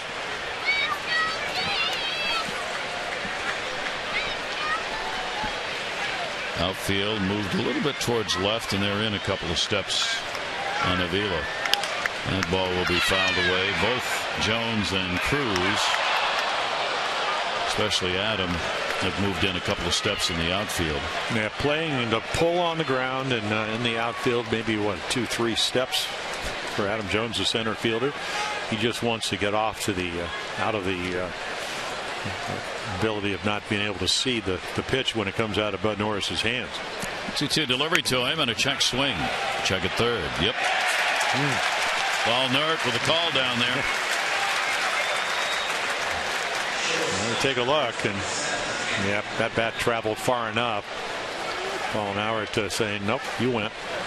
So 5 strikeouts picked up for Norris so far. He's had as many as 7 this year, as many as 14 in a game in his career. Romine will take the pitch up high for a ball. Romine called out on strikes his first time up. Tigers ready to get Anibal Sanchez back off the DL. He's expected to perhaps later this week or on the weekend go into rehab. He pitched today here at the ballpark and felt fine through a simulated 60-pitch game. Yeah, had a blister on one of his pitching fingers. And what did he do last year? Won 14 games and led the American League in earned run average. They haven't had him, and they've won 21. 2-0 delivery on the way, and that is in there for a strike. So Norris 2-1. Yeah, I think for Bud Norris, I mean, he's going to take the next step forward. The stuff is terrific. It's just that he's not wild, but it's almost like sometimes he tries to be a little bit too perfect, and that's how he gets into these hitters' counts. Again, showed bunt and actually meant it. Because he made a lot of quality pitches tonight. But part as you mature as a starter is you know how important it is to get the leadoff batter off, something he hasn't done well, at least to this point of the season. You know how important. I mean, Dave Wallace's pitching coach said, okay, let's try to get hitters out 3 to 4 pitches. If you do that, you can pitch later in the game. If you pitch later in the game, whether you're Porcello or Norris, with good offensive teams, you're going to win more games. You save the bullpen for August and September. So you can do all those things, but just sometimes it looks like maybe just a little the focus wonders. And when it does, you get where you just maybe instead of throwing 3 pitches, you throw 5 or 6. And over a course of 18 to 25 batters, that's how the pitch count gets to 100 in a hurry. Yep. 2-ball 2-strike delivery on the way. Jammed in, popped it up. Looks like it's playable. Norris, look out. Yeah. He makes the play himself. Norris off the mound was charging. Well, he knew where they were playing Romine. So this is a sprint right here. I mean, this is really, he's very athletic. He can do a lot of things to help you win. And then, I don't know, I think right here, oh, there we go. Almost like he's taking a bow. Yep, I can pitch and I can defend. He was tagging somebody out in the dugout. Yeah. Good play. Now Brad wants to let him rest. Yeah, Brad Osmus said, I stopped playing a number of years ago. I played 18 years, but you don't have to tag me. Nor am I going to say anything complimentary to you. But that was you don't see that very often. That was a terrific play. So Norris helps his own cause. 2 down. There's Rajah Davis, who grounded out his first time up. And he will bunt. And it hit him. And Bud Norris saying it hit him after he came out of the box. And plate umpire says no. Well, you never know when they might listen to you. Yeah, the whole thing here is he out of the box or not? And let's look where the left foot is. Ball comes up well in the batter's box. Yep. So it's a dead ball. Tigers have a lot of hitters who've done really well on the road this year. Davis is one of them. 357 on the road. 6th best average. That goes to center. Jones is there, and Bud Norris has a solid inning. The Tigers decide in order. We'll go to the bottom of the 5th with the Tigers leading it 2-1.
Game 2 of this 3-game set. Ubaldo Jimenez will be on the mound against Drew Smiley. Our coverage on MASN at 6:30. O's Extra presented by Geico, and our game coverage at 7. All the access you need right here on MASN. And Drew Smiley comes out of the bullpen. Terrific job for him last year. Adds a changeup, at least when he throws a little bit more often. And then you can see Ubaldo, he comes back after starting out 0-4. The last 2 games have been much better. So it's always a test when you play the Tigers. So lefty versus righties. And they were all out hitting today, at least the Oriole pitchers. And Mr. Jimenez actually knows how to swing the bat a little bit. Preparing for those interleague games to be played in the National League ballpark coming up in Pittsburgh for 2. The Orioles bat here in the bottom half of the 5th inning. Jonathan Schoop, he grounded out his first time up.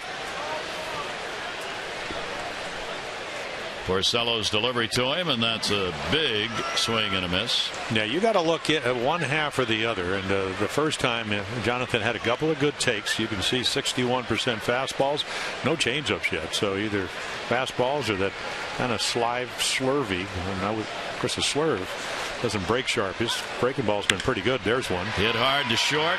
Played nicely by Roman. And one away in a couple of pitches here in the 5th inning. Let's take a look at our PNC minor league report. It's brought to you by PNC Bank, for the achiever in you. Yeah, a veteran infielder, and he's been around. He's played in the big leagues, so you never ever know. And the one thing that the Orioles have always done is, especially over the Duquette era and the Showalter era, is more depth, just in case somebody goes down with an injury. So you can see heating up as the weather gets a little bit warmer. Top of the order, Nick Markakis, 0 for 2 in the ball game. 1 down. Porcello's pitch is in there for a strike. Nick on the season now, 3 for 14 against the Tigers. Castellanos again playing in at third base. Again, we I have no idea why. On the cut of the grass, we see so many teams do this. 0-1 delivery. Nick has not tried to bunt since 1820. But they still play in. Well, he slows it in on 5,000 major league at bats. He's a 292 lifetime hitter. If anything, it gives Nick that hole between short and third. Well, if he hits the ball sharply, which he can, and he's playing in, easier to hit it by him. There's the first changeup of the evening by Rick Porcello. 2-ball, 1-strike count on MARKAKIS. I mean, unless you're playing for the swinging bunt, I just don't understand this. But so many teams do it, though. Especially the Red Sox, that opening series here. That's the off-speed delivery. That's going to be in there for a strike, 2-2. So a lot of soft stuff. The first 2 times out, curveball to short, curveball to Cabrera, and now back-to-back changeups when he got behind him. So all of a sudden here in the 5th, he's introduced his 3rd pitch. And the 2-2 delivery. And Nick will take that to center field, right at him. Jackson is there, and there are 2 down here in the 5th. Manny Machado coming up. Voting for the All-Star game underway right now at Orioles.com/vote-orange. You can vote for your favorite Oriole up to 35 times. All fans will vote at least 25 and select the O's as their favorite team. Get a voucher good for 10 off any box seat, 5 off a reserve for the Angels series in July. And one lucky fan who votes 35 times will get the 14 All-Star jersey autographed by the Orioles All-Stars. Go to Orioles.com/vote-orange. Cruz certainly will be in consideration for the All-Star game. Manny Machado will take the pitch on the outside corner for a strike. Manny has grounded out and been called out on strikes. The only strikeout victim of Porcello in the ballgame. 0-1, and that's a strike on the outside corner. Yeah, he's making some nice pitches, and it's one of those games where a lot of ground balls and you don't know what's coming. You throw fastballs and breaking balls in any count. Porcello just does not walk anybody. 0-2 delivery. Saved me swing right there that worked. Porcello walks only 1.4 per 9 innings, 4th lowest number in the league. Well, when I was talking to Jeff Jones, and there he is, their pitching coach, and he's been, he was in the bullpen, and then all of a sudden 2011, he said he just has a better feel for pitching. You got to understand, he went, the 27th guy picked because. And off the top of the glove of Kinsler for a base hit to right field. Yeah, that's no-no land if you're trying to pitch to Manny Machado. Up and out over the plate, you're usually going to have a good hit and good swing, and that's exactly what he has. Kinsler thought he was going to be able to catch it. But part of pitching is because there's so much feel and touch to it. Jim Coffey, a terrific left-hander, 16 straight Gold Gloves, 286 wins. Jim used to always talk about how he and Earl Batty, when he's pitching for the Twins, would try to see how far they could actually get in the game without throwing a breaking ball. Adding a little bit, subtracting, inside, outside. And that's what Jeff Jones said Porcello is getting much more astute at being able to do at age 25. Yeah, the Orioles get a man on. That's hit number 5 for the Orioles. Adam Jones has one of them. He's 1 for 2 with a base hit. And Adam will foul off that first pitch. Adam has picked the pace up here in the month of May. Came into the ball game in May hitting at 261. Good numbers against the Tigers, including the 5 home runs that he's picked up in his career. Porcello with the advantage here, 0-1. Adam has picked up 4 hits and 23 at bats off Porcello. Manny Machado held at first by Cabrera.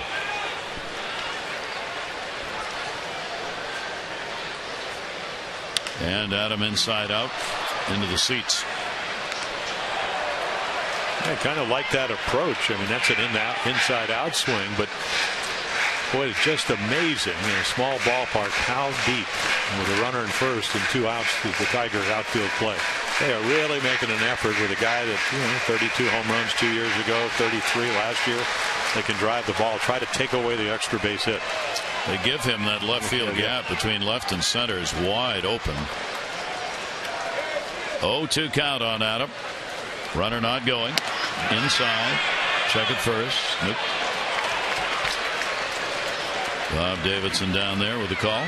And another sinking running fastball running in into your back leg and pretty close to Could have gone either way. Of course, Avila's gone, hey, if he called it on me, he doesn't get the call.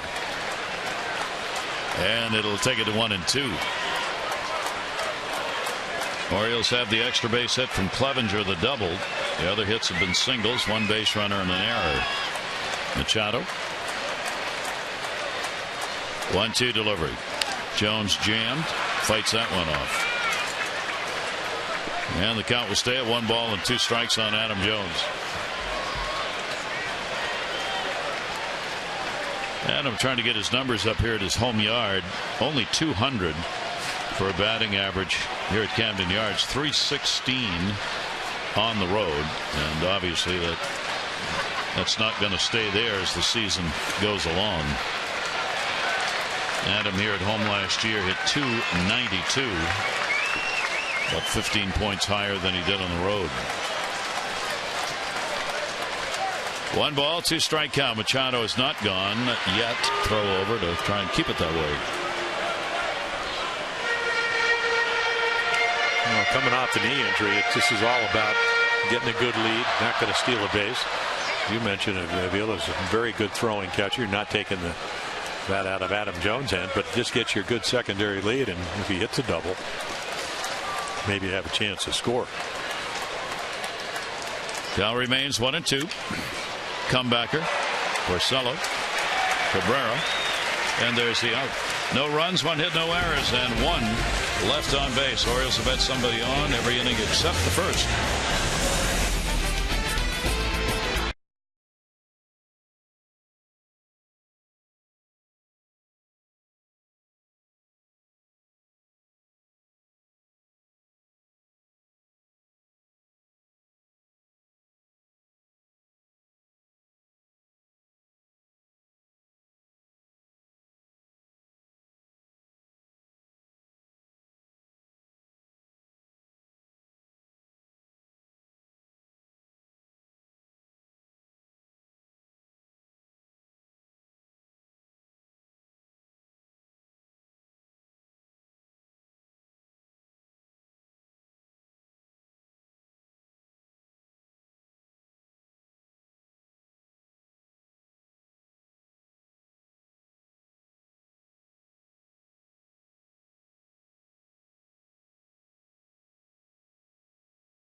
Jim Palmer here. Over the weekend we were talking about something I wanted to ask Jim about.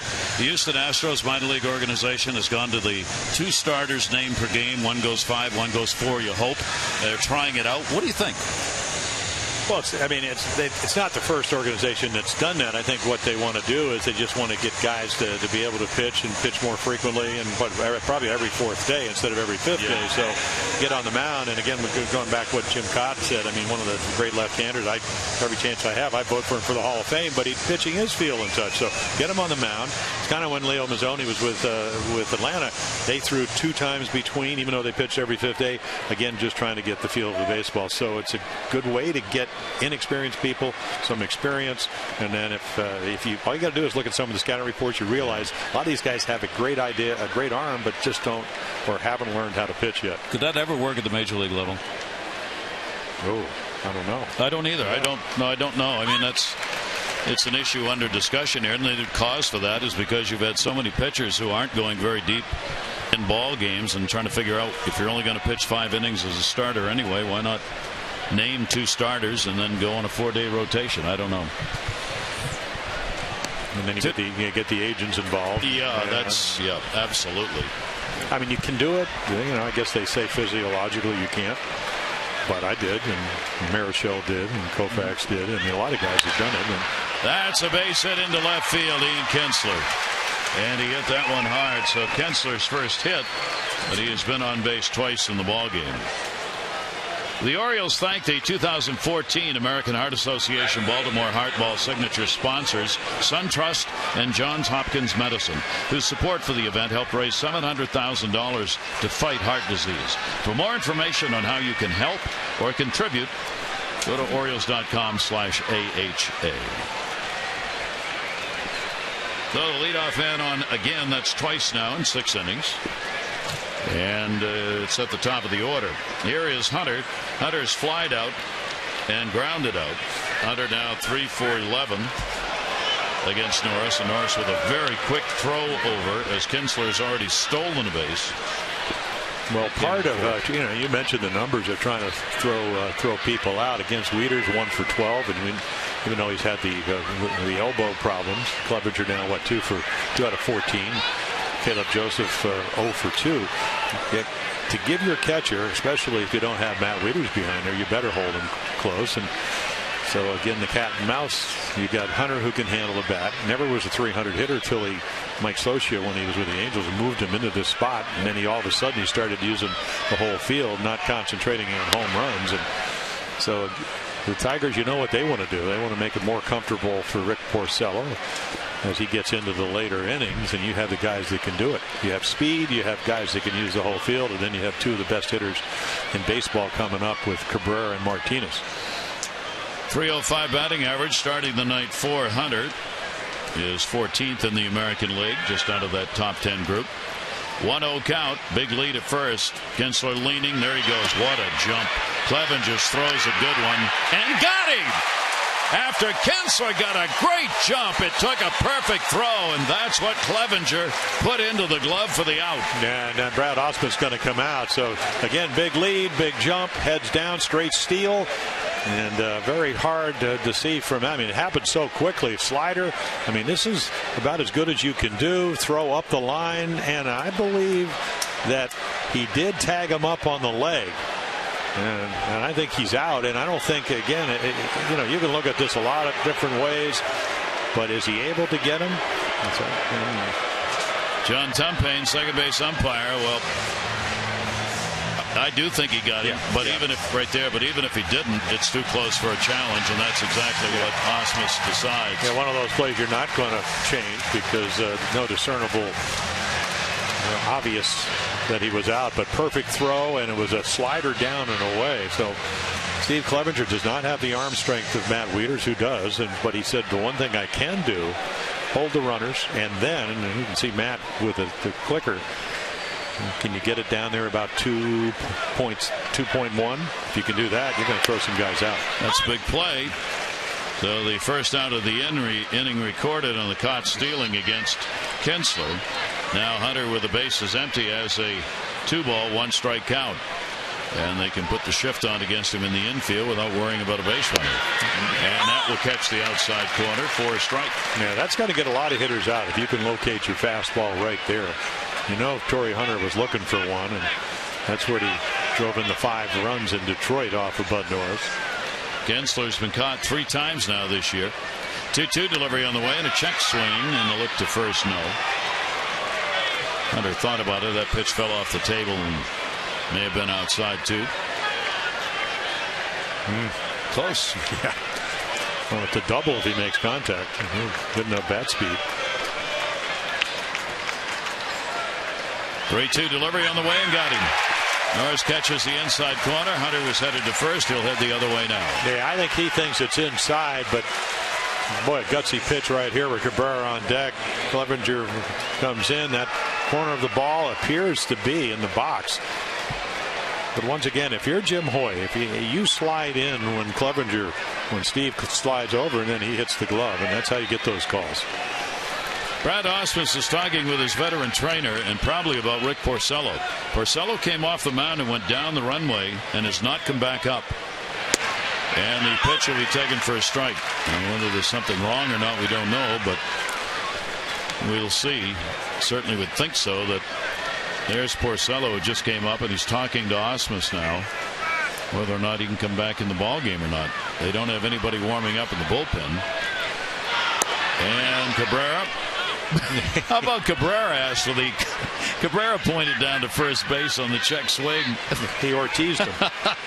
David Ortiz does that. Knowing that the catcher was going to do it, so he thought he'd beat him to it. And a 1-ball-1-strike count on Cabrera. And he'll go the other way, and it's a foul ball. He is the leader against the Orioles among active players with a .395 average, 17 home runs, 47 RBIs in 48 games.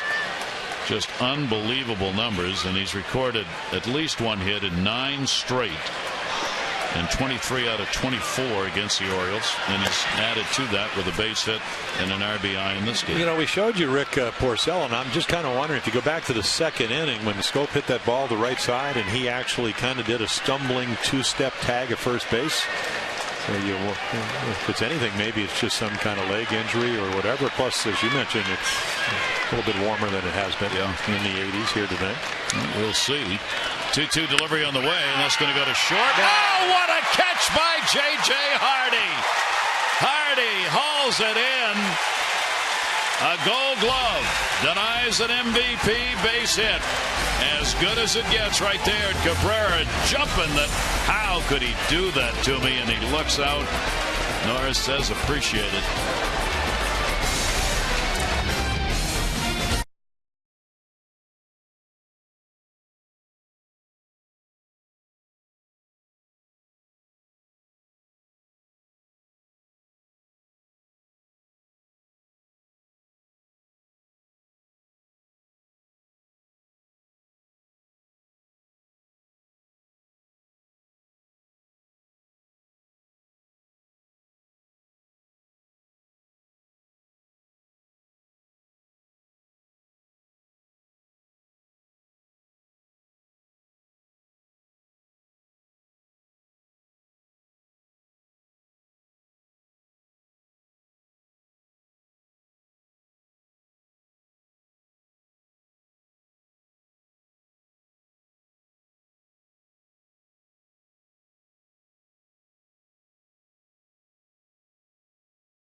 It's brought to you by Mazda. Chris Davis coming up. Couple of fly ball outs. Nelson Cruz and then J.J. Hardy.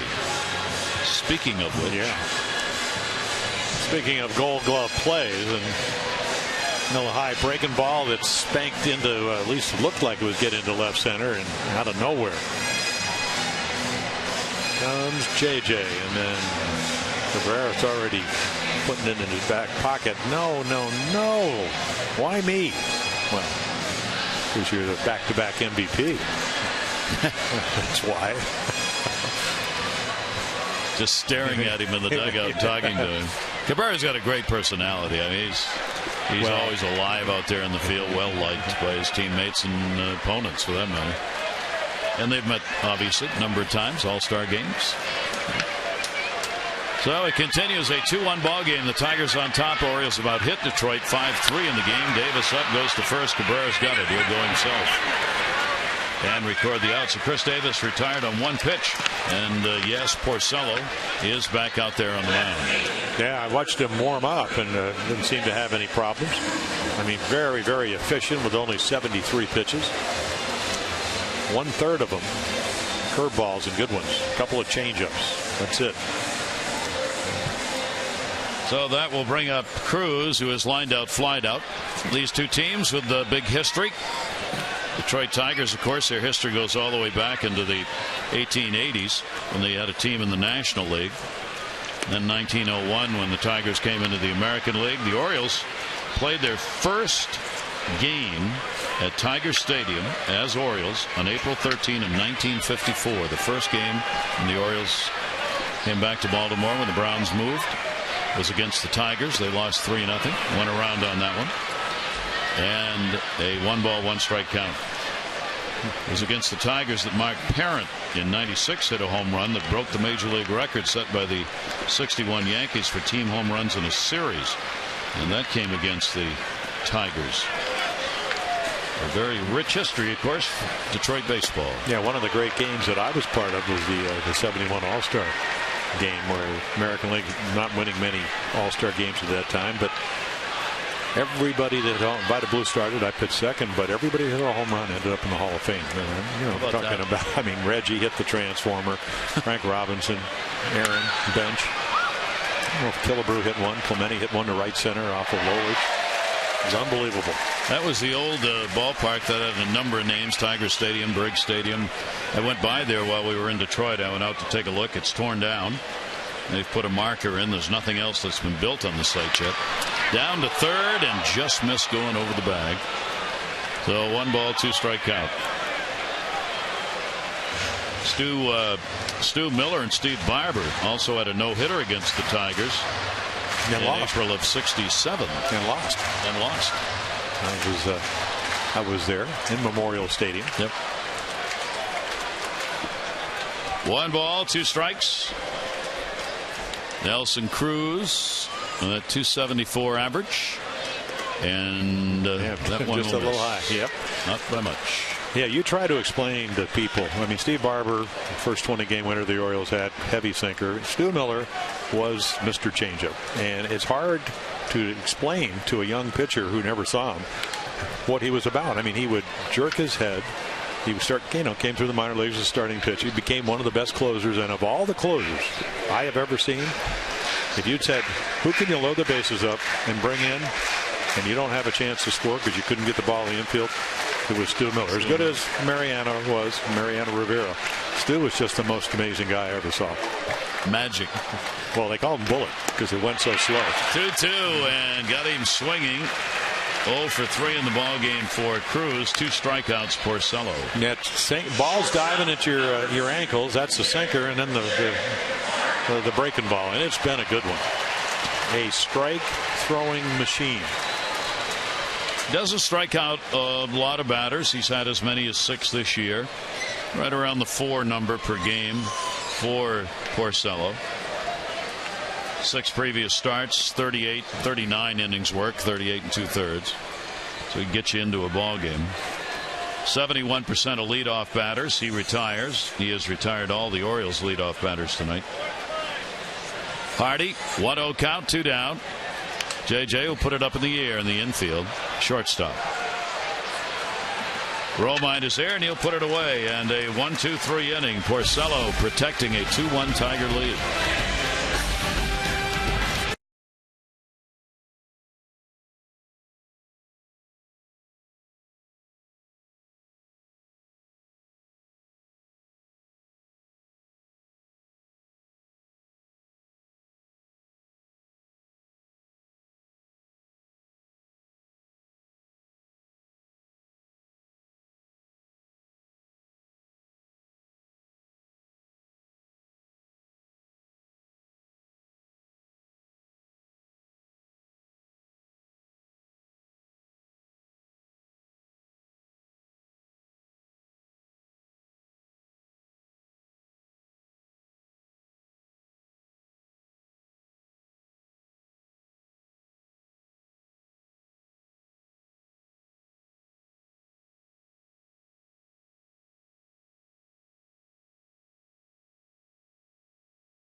highlights. Runs at a premium.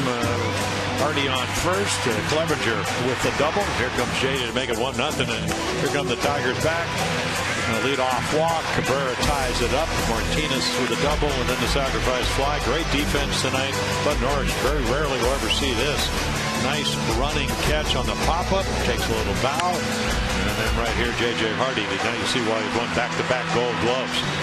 Line drive snared off the bat of Cabrera. Porcilla. See 83 pitches. Bud Norris. Again, both of these guys, not a lot of hits, not a lot of runs. The one walk by Bud Norris scored. But again, the Orioles still much vary in this game, and so is Bud Norris as he pitches here in the 7th inning. That is our Geico game highlights. 15 minutes could save you 15% or more on car insurance. And that will lead to the 7th inning. Tigers 2 runs, 3 hits, an error. The Orioles won 5-0. Orioles have left 5. Tigers have left only 1. It was back in that 4th inning. And the pitch will be taken for a strike. Porcello looks like he is done. F. Jones, the pitching coach, going over. So Porcello out of there after working 6 innings in the ball game. Will leave as a chance to be the winning pitcher. And chop foul at the plate by Martinez. Doubled in the 4th inning. Flied out in the 2nd. And Victor goes, what is that? A little slider right at my fist. Mariano almost looked like a Mariano Rivera cutting fastball. Victor Martinez followed in the inning by Jackson and Castellanos. Martinez, big numbers against the Orioles. .305 lifetime hitter. 0-2 delivered, and the pitch by Norris will be up high. 84 pitches thrown by Norris. He's cut that pitch count down in the ball game tonight from other games. 1-2. Big shift on against Martinez, and hit into the shift, and it'll fall in for a base hit. Not a lot of empty spaces out there, but he finds one, and he is 2 for 3 in the ball game, and another leadoff man on. Follow every Orioles game all season long with MLB.com at bat on your favorite mobile phone or tablet. It brings you baseball wherever you are. Live look-ins, instant replays, free MLB TV game of the day, classic games and more. Download it at the At Bat App Store or go to Orioles.com. Ian Kroll in the bullpen.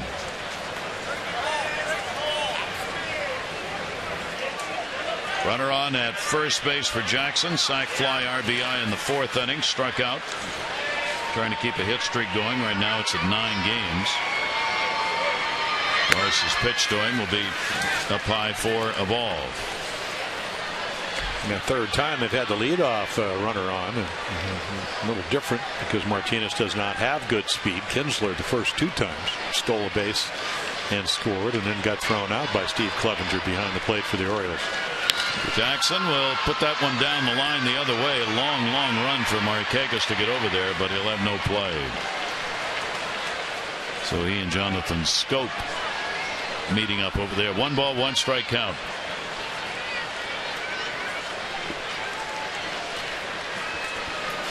Jackson off to a good start this year. 10th best average in April. He hit .310 for the month. It doesn't drop much here. 298. As he stands in against Norris, against whom he's had 3 hits. 1 ball, 1 strike count. Runner not going, and the pitch again will be up high, and 2-1 now.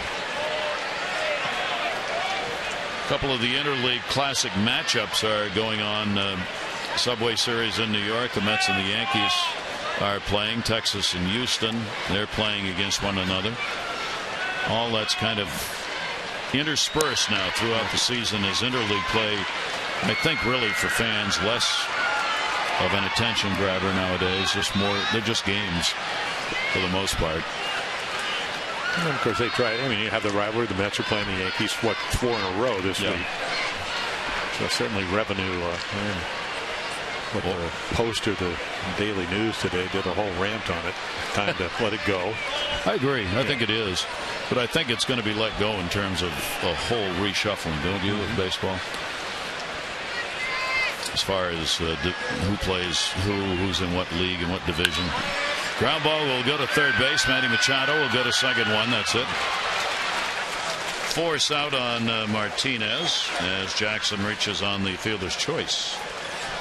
From routine to the most specialized eye care, LifeBridge Health's Krieger Eye Institute handles it all. Call 401-601-22 for a same-day appointment. There's the schedule. The Tigers get Verlander at a little bit after lunch, and then you go to Kansas City. The big ballpark. Big ballpark.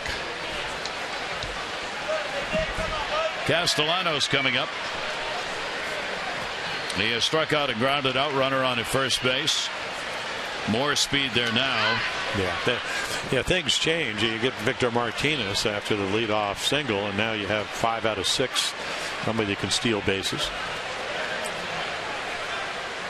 And a lot of managers, I mean, Brad Ausmus, former catcher, played 18 years, won 3 Gold Gloves. A lot of times you take a young hitter and you hit and run, you make him a better hitter because he cuts his swing down.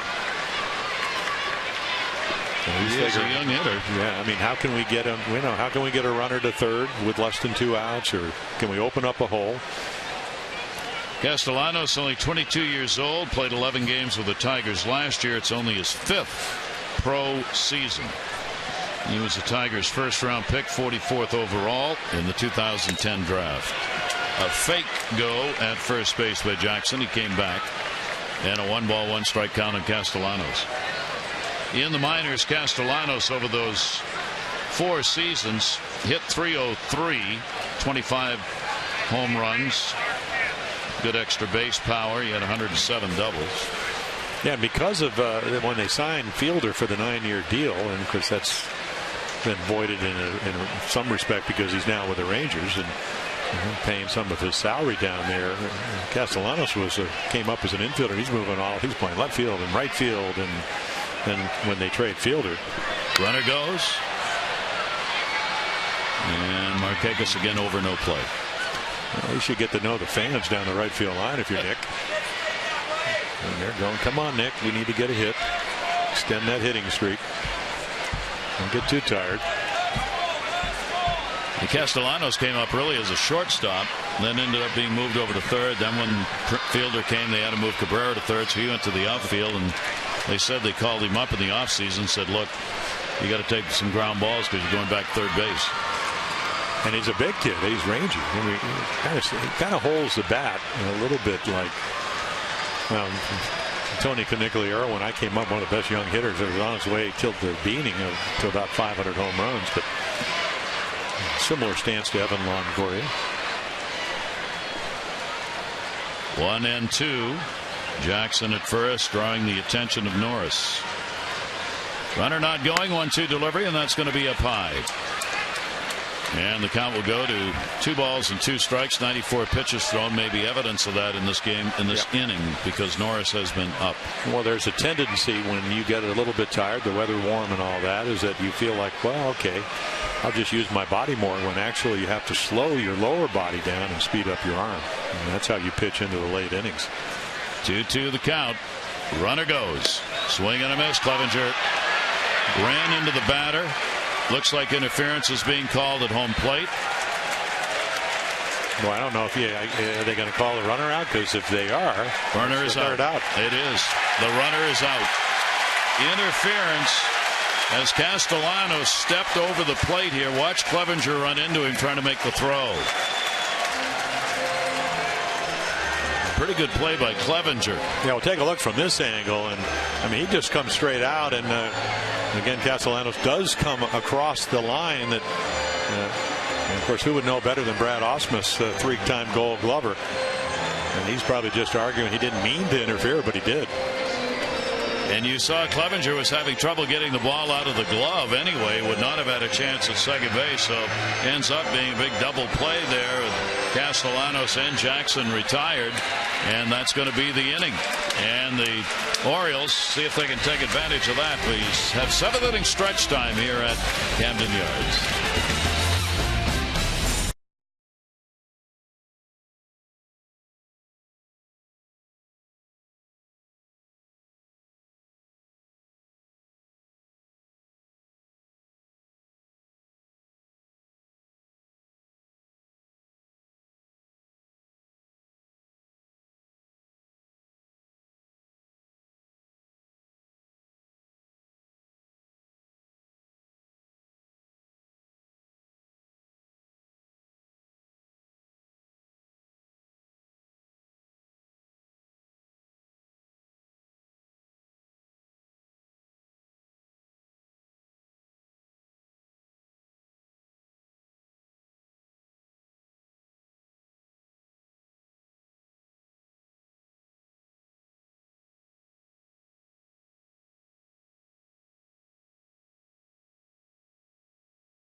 Authority of the Baltimore Orioles and may not be reproduced or retransmitted in any form.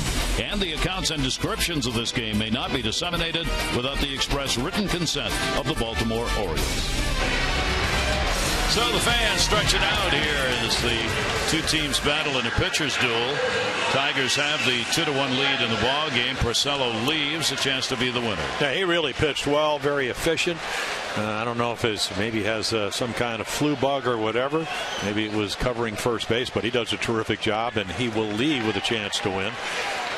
Ian Crowe comes on last year with the Nationals in 32 games, part of the Doug Fister trade.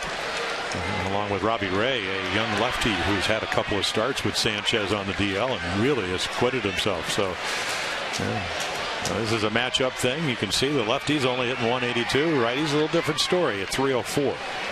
Clevenger, he's had a night already with an RBI double and a single. Drove in the Orioles run in the second inning after Hardy picked up the 2-out base hit.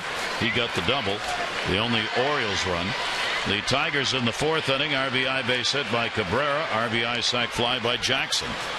And that's it. 3 runs combined on 9 combined hits. Left-hander's delivery, and that one in the air, right center field, deep, and off the wall. Clevenger on his way to second base. What a night. He came in with big numbers against the Tigers, and he's continued it. A 3-for-3 in his second double. Yeah, and he's used the whole park. He drives in the first run, hit one down the left field line. He singles the center, then Kroll hangs a slider. Or maybe it was a curveball, but look at him to stay up, and you speed up the bat. So all of a sudden it's a matter, is it going to go out of here or is it going to short hop the wall, which is exactly what it does. So if we asked you who is the Oriole leader in doubles this year, you would say Chris Davis, Manny Machado. Machado had 51 last year, but he's been hurt. There he is. Steve Clevenger. Well, somebody has to catch if Wieters is not going to be able to do it. And he's done a nice job. 8 doubles on the year for Clevenger, including the 2 in the ball game, the best on the Orioles. And now he's the potential tying run, leadoff man on against the left-hander, and Young, who has reached on an error and flied out, gets the RBI chance. And let's see what his approach is going to be. Leadoff would love to get him in or to third base, and there's a perfect pitch inside corner, hard to do it on. Young against the lefties, 278. He's 5 for 18 with a home run against left-handers. Delman is the designated hitter for the Orioles in this ball game. Kroll with the delivery to him, and that'll be in the air to right field. Clevenger will think about tagging here. Hunter will make the catch ready to throw, and Clevenger will stay. Good throw by Hunter to the cutoff man. So Young's retired, 1 away here in the bottom of the 7th inning. Kroll's got Jonathan Scope, and then Nick Markakis, another left-handed batter. So here's the potential danger for the Tigers. They want to leave this reliever in to face Markakis, but he's got to face a right-hander before he gets there. Yeah, you could see Delman Young trying to shoot the ball into right, but Kroll with a pretty good fastball at 93. Steve Clevenger, the lead at second base. And the pitch up high. Clevenger's now had a couple 3-hit ball games in his last 3 games. Yeah, you can see the off the bat, and normally when you get into that range, you're talking about even though the single was the one he hit the hardest. I mean, he hit a hard line drive back up the middle. 1 ball, 1 strike count. Scope with the 0 for 2 in the ball game. Jonathan coming in, putting up some numbers of late. 5-game hit streak. 5 hits in his last 20 at-bats now over that streak. He's had a 7-game hit streak this year. Evan Reed, the right-hander, in the bullpen. 1 ball, 1 strike count. Inside, missed with it, and the count will go to 2-1.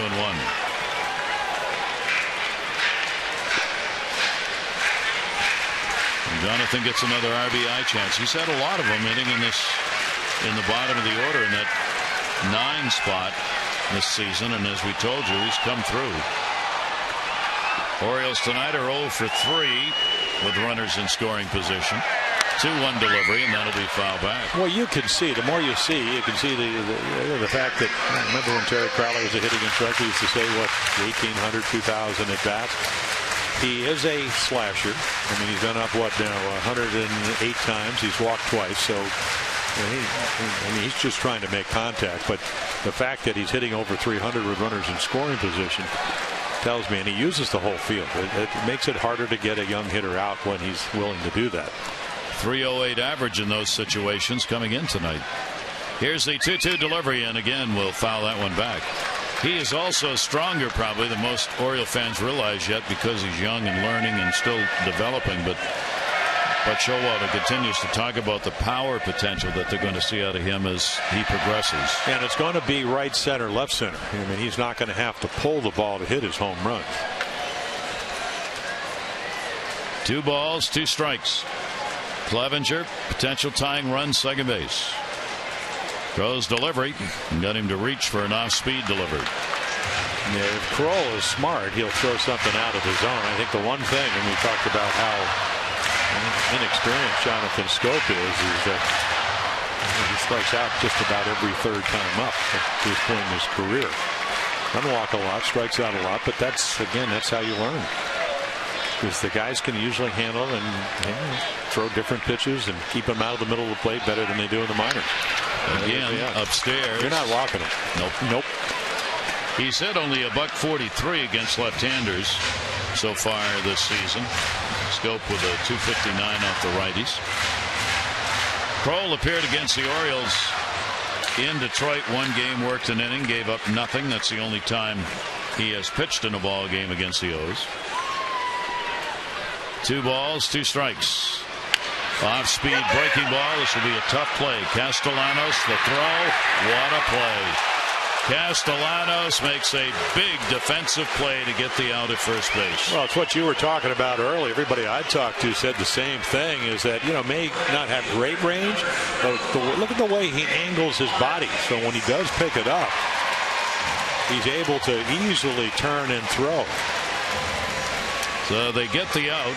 2 down. Over to third base goes Clevenger. Nick Markakis will be coming up to the plate. Pitching coach on his way to the mound here to have a discussion with Kroll. Yeah, this is not your normal lefty that you're going to face if you're Ian Kroll, and I'm sure Jeff Jones is going to have that conversation. He got into this trouble by hanging a curveball. If you do that to Nick Markakis, he's going to hit that ball pretty hard. Now for Nick, will this be the last chance to continue the hit streak? Don't know. He's 0 for 3 in the ball game. 18 consecutive games he's hit in against the left-handers this season. Nick Markakis lower than the righties. 243 off lefties. 343 off righties. So big moment in the game. Orioles trying to get it tied up. They trail 2-1, bottom of the 7th. Clevenger got the double, moved up on a ground ball out. He's at third.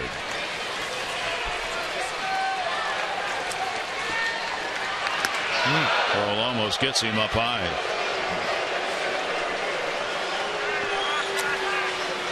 We got 2 opposing forces. You have the good lefties, and the way they hit left-handed pitching is that front shoulder hangs in there, and then he buzzes one underneath his chin. Kroll worked last on yesterday. He had a third of an inning, gave up 2 hits against the Twins. 1-0 delivery again. Almost got him. That's right. I almost felt like it might have gotten the jersey. Make another look. You're hanging in there. Watch that, and then all of a sudden you get out of the way, and that ball did miss him. So after the discussion with his pitching coach, a couple of pitches way inside. Well, I'm sure Jeff Jones says if Nick gets his druthers, he wants it out over the plate. But you still got to throw strikes, or you got to face, well, I don't know if you'll face him. It'll probably be Evan Reed. Will come in and face Machado, who's on deck. 2-0 delivery. That is there for a strike. Clevenger, after the first couple of pitches, will keep an eye at third base on getting a big lead. In case one of those gets away. A wild pitch could bring in the potential tying run. Kroll has not thrown a wild pitch yet this year in the 11+ innings that he's worked. MARKAKIS, 2-1 strike count. Kroll's delivery again up high, and he kind of like they don't want anything to do with Nick.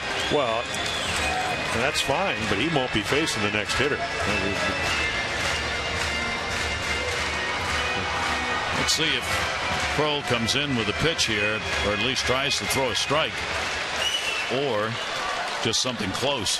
Well, you can't give in with a tying run in and on third base, so I'm sure he'll try to make the perfect pitch down and away. He did. It'll go to center field. Nick lifted it with the biggest part of the ballpark. Jackson is there and puts it away. So no runs, 1 hit, no errors, a runner left on at third. 2-1 Tigers.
This 3-game set, and we're going to take a look at Wee Willie Keeler as part of the history of the Orioles. Keeler was the one who made famous the pronouncement, "hit 'em where they ain't," and that has been a term in baseball ever since. Elected into the Hall in 1939, 8 straight seasons of 200 or more hits and a .341 career batting average. And Keeler played with the Baltimore Orioles, turn of the century team, 1894 to 1898. A very good baseball team in that era, and Wee Willie Keeler part of it. Also played for a number of other teams, including Brooklyn and the New York Highlanders. Wee Willie Keeler. Keep your eye, Orioles history. Keep your eye clear and hit it where they ain't. 5'4½". He's a little guy. Punched the ball through. He could hit though. Yeah, I guess apparently he was the first guy to perfect the Baltimore chop. He was the reason they hardened, I guess, the dirt in front of home plate, because he had speed and he liked to hit the ball on the ground, so he'd chop down, bounce it up, and get an infield hit. And as a result, Hall of Fame for Wee Willie Keeler. And the pitch will miss down low for a ball. And we are in the 8th inning. Both Brian Mattis and Darren O'Day in the bullpen. Bud Norris has gone the distance for the Orioles. Alex Avila has struck out twice against him, bottom third of the order, and a strike in the outside corner. 97 pitches thrown by Bud here. We're in the 8th inning, so heck of a job done tonight in a 2-1 ball game. Yeah, one inning, a couple of runs. It all started with a leadoff walk, and he was a leadoff batter, so you get into the middle of your lineup second time, and they were able to get 2 runs, and that's it. No Oriole pitcher has even come remotely close to one thing he's done tonight. He has faced 3 hitters in all but 1 inning. There have been people on base in some of those, but only 1 inning. That was the 4th where they scored the 2 runs. Did more than 3 hitters come to the plate. 2-1 delivery on the way, and that's foul back. For those of you to keep track of what goes on at home in the 7th inning. Because I asked, I wasn't sure on the catcher interference call. That is a double play, a strike him out, not throw him out, but a strike him out interference double play, and the catcher gets the assists on both the outs, the one at the plate on the swing and the one at second on the base runner who was called out because of the catcher interference. There is, however, no caught stealing charge to Jackson, the runner. 2-2 delivery, and that will be taken away, and the count goes to 3-2. Yeah, one of the rare changeups to get to pitch 100. They're very efficient. Only that 4th inning where they got the runs. Did his pitch count get over what, 15? Came in at about 17 and a half. Purcello at 15.2. 3-2. Close. Only the second walk of the ball game, but the other one was in the 4th inning and scored. Well, the second leadoff walk. First time Kinsler scored, and this ball not close. Away maybe, but not down and in. And again, 4, amazingly, despite what I told you, 4 out of the 8 innings leadoff man's been on base. Well, that's pretty much according to Hoyle. Yeah, he came in at 49%. Cheedy, the bullpen coach for the Orioles, talking to Buck Showalter, the skipper. I would imagine they might be bunting here. Romine does square, tried to drop it, and fouled it right there at the plate. Avila will come back to first base. Romine has been called out on strikes, and he has popped out. Yeah, hard enough to bunt because you don't do it very often, but when you bunt one about eye level, even harder. That will move Manny Machado way in now at third base.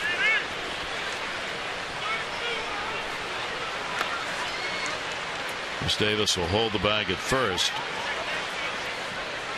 Squares, and the pitch is way up high. 1 ball, 1 strike.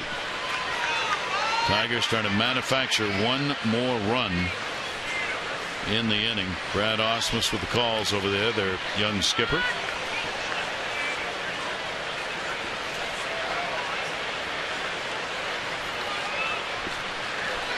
Norris ready with a 1-1. Bunted, foul. Kind of jumped at that one in a 1 ball, 2 strike count. No, this time is a fastball right at the letters off the plate. Was somehow, and today Wayne Kirby trying to teach some of the Oriole pitchers that don't do a lot of hitting, because you do have the DH of where the bat has to be, and it doesn't matter whether you're a pitcher or a hitter, the bat has to be, the angle has to be where the barrel of the bat's higher than the handle, and it has to be out in home plate. Otherwise you bunt it in foul territory.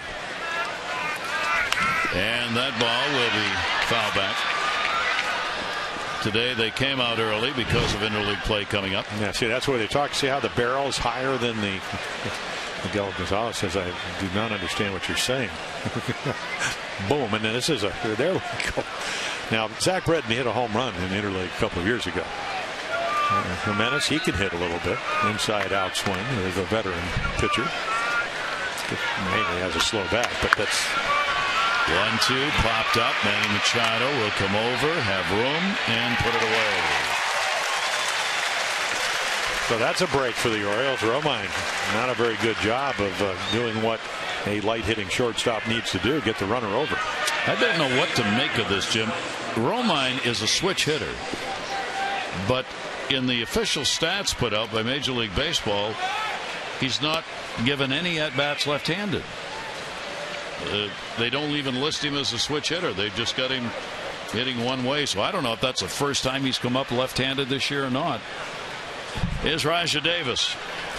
Davis 0 for 2 in the ball game, grounded out and flied out. Norris, Machado even with a bag at third, with a look to first. Norris, and that one is fouled back. Bud's going to have to get some new spikes. He's slipping around, and what happens is you had Porcello, and then now you got Kroll, so there's more holes out there.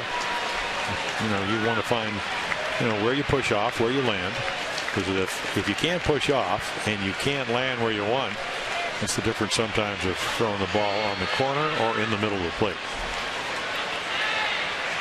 And that ball put up in the air to right field.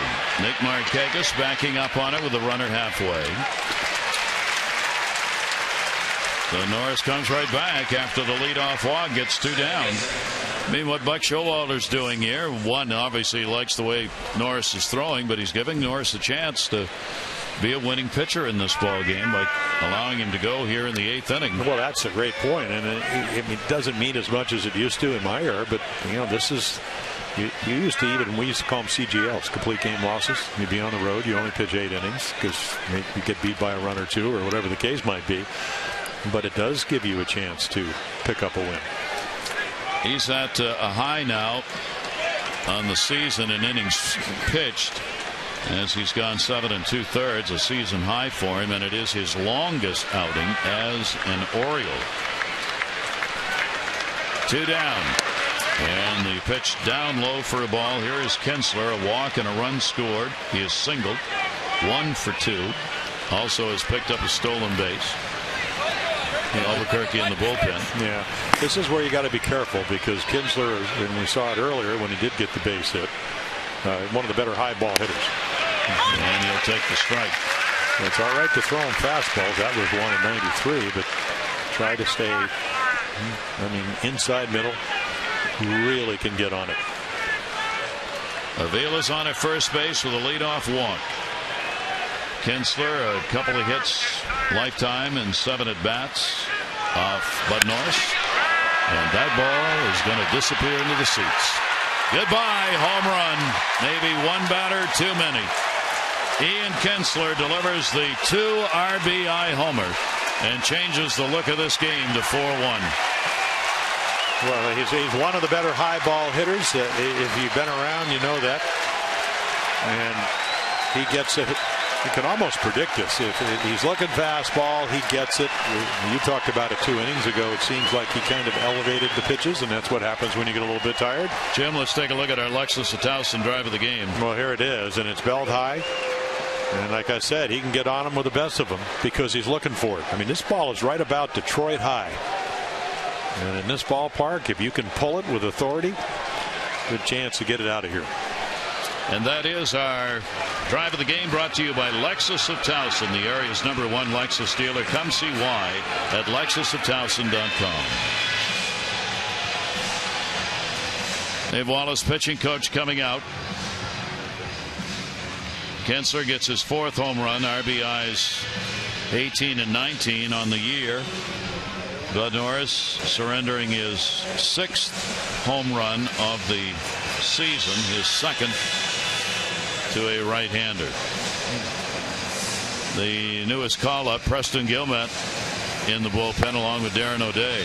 Gilmet just came up today with McFarland going down to AAA. But Kinsler, as he has done so often against the Orioles, came in with a .332 batting average against the Orioles. That's the 11th career home run he's had against the O's. And here is Torrey Hunter, an 0 for 3 in the ball game. 4-1 now. Tigers on top, and Hunter will foul that one off. Impact player of the game right now, along with Porcello, is Kinsler for the Tigers. Well, you have to be as good as their starter, and Bud Norris, as good as he was, wasn't quite as good as Rick Porcello. Ooh. And Hunter takes it and didn't like it. Well, I don't blame him. Comes after the home run, and he's got something to say to Norris, and Norris points at the plate. The dugout's empty.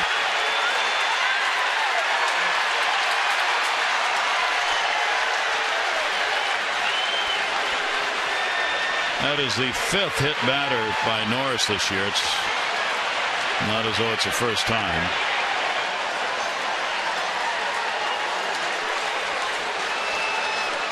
Bullpen's coming in. Well, everybody runs on the field, and whether he meant it or not, I mean, Torrey Hunter, about as nice as guy as you can have, and he doesn't like to get plunked. And of course, Bud, the reason Dave Wallace, the Oriole pitching coach, went out after the home run is just to try to calm him down. And one of the worst things that can happen, you pitch a good game, you're trailing by a run, you give up a home run. Emotionally, it's very easy to lose it, and then all of a sudden you're trying to stay out of that same zone, because Hunter can do the kind of damage, and you end up hitting him, and it looks bad. Any way you look at it, he didn't try to do it. It's just it happens after a home run. It's pretty kind of normal, whether it's 2014 or back in 1950. You drill a guy after a guy takes you deep, a lot of times they think there's an assumption there, isn't there? Exactly. So Norris talking to the crew chief, Bob Davidson, and still very upset. Buck Showalter's talking with a home plate umpire. Well, they're going to warn both teams.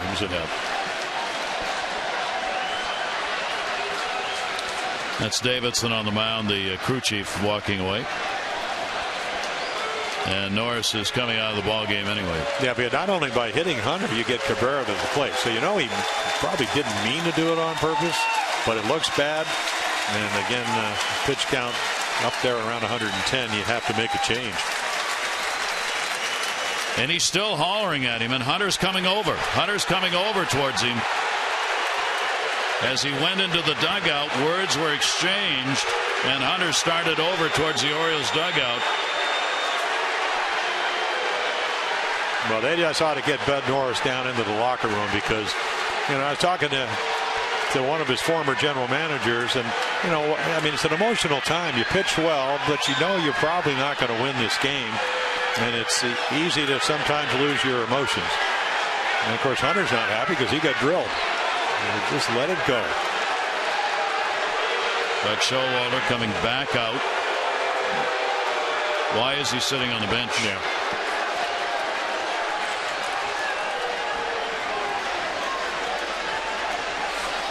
Torrey Hunter with kind words. Sorry. You could probably read his lips. I can't repeat it, but it was pretty clear what he was saying. Say it again. Well, how many guys telling you they're going to beat you up with a smile on their face? He's almost laughing while he's saying it over there. But Showalter is trying to get his bullpen back now.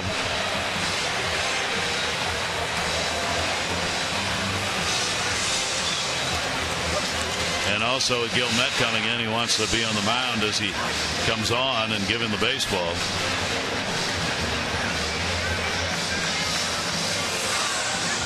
Well, two division leaders, you got to have some fire if you're going to do that, and a little fire in this one. And obviously for Bud Norris, very upset, pitching a great ball game, and then here in the 8th inning, stung for the home run by Kinsler, and then hitting Hunter.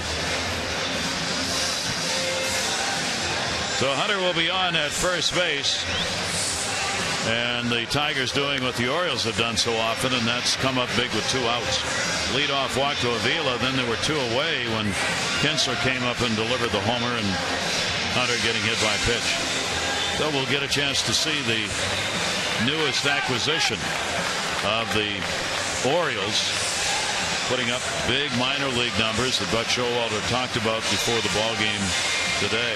Yeah, he's got a big overhand exaggerated windup, Preston Gilmet, and I saw Buck Showalter when they signed him. I mean, he had on his iPad, so those are the numbers this year down in Norfolk, and then he did pitch with Cleveland in the big leagues. And he has a big breaking ball to go with the fastball, and some experience as a closer. Not that he'll assume that role here. So you can see him mentioning that's a little bit of a slider. And our Jiffy Lube change is good, especially when it's your oil getting changed at Jiffy Lube. Give your vehicle relief with regular oil changes at Jiffy Lube and help stretch the life of your engine. For Gilmet, he's got a 20-15 record with 94 saves in 6 seasons in the minors. A great 2.71 ERA out of the University of Arizona. All of that coming with the Cleveland Indians organization in the minors. The Orioles got him in a trade in April for Torsten Boss, and the deal with Cleveland. And before the ball game, Buck Showalter talked about the new reliever. There's not going to be many of these 24 pitchers that are here tonight that have a better minor league resume than he does. I'm sure y'all have looked at it. And he's carried it over there. So, you know, he's only had really, one transition to the big leagues, one opportunity. So, you know, we were fortunate, hopefully, to trade for him. got a pitcher like that with that background with options are hard to find. And the options is the important part, because we already saw that with T.J. McFarland. He pitches yesterday, helps the bullpen stay where it needs to be, rested, and then all of a sudden you can bring somebody up, and the options allow you to, if he doesn't pitch well, or even if he does pitch well, you get to send him back to AAA. And the delivery is taken for a strike by Cabrera. There's the line on Bud Norris. So again, the home run and a couple of walks, and he really pitched well. One of the better games he's pitched. As we know, sometimes it's not how you pitch, sometimes it's when. No run support, 1 run. Priscilla was better. Fouled away by Cabrera. Cabrera's had an RBI base hit, robbed of a hit by Hardy his last time up, 1 for 3 in the ballgame. Corey Guillemette, his major league debut was in July of 2013 with the Indians against Toronto, 2/3 of an inning. He appeared in 4 games for the Indians, no record. 5 innings pitched, 6 earned runs. That's his major league line. And so he comes on here for the Orioles, and who's he get to face? Cabrera. Yeah. Well, unfortunately, he's playing. They're still looking at each other. Norris in the Orioles dugout coming out. Hunter at first base. 0-2 the count with 2 down. And it'll be down to third and foul. Oh, the Tigers now with 4 runs on 5 hits. Very efficient in what they've done with their base runners. The Orioles a run on 6 hits in the ball game. Only 1 left on by the Tigers so far, and that was back in that 4th inning. Orioles have left 6. 0-2 delivery. Cabrera takes it. Almost touched the ball, and then remembered there's a runner at first base. He was trying to pick it up. 1-2. Well, he got ahead of him, but does he have the repertoire to be able to strike him out, or throw something just off the outside corner or inside corner, and preferably down. Down to third base. Manny Machado, the big hop force at second base. Jonathan Scope, a nice play to come up with the ball. So that will do it here. A couple of runs. The home run, Dave Wallace making sure Bud leaves before Hunter passes by. 4-1 Tigers.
Field, and they'll go to the bullpen. Kroll worked an inning, gave up 1 hit, and Albuquerque to pitch.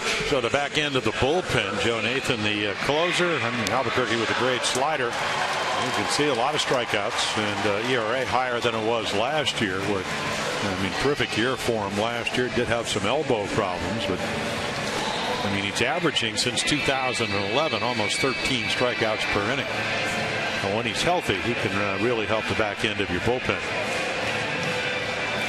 And Albuquerque will work to the Orioles. Manny Machado, Jones, and Davis due up in the 8th inning. Albuquerque pitched against the Twins yesterday.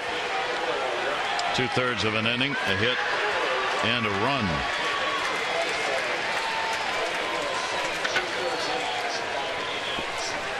4-1 lead for the Tigers. Base hit, 1 for 3 in the ball game for Manny Machado, and he'll go after the first pitch and pop it up to short. Romine.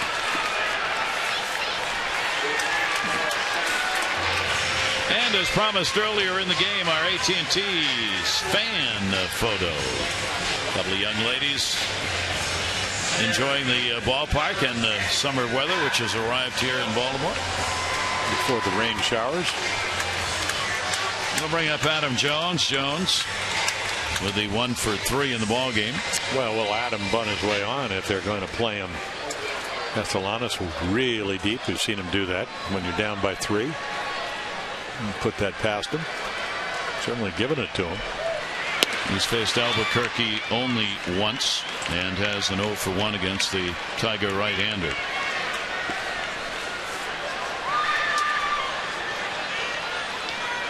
The delivery, and Jones will take the breaking ball. It will be in there for a strike. Albuquerque has worked against the Orioles historically 5 games.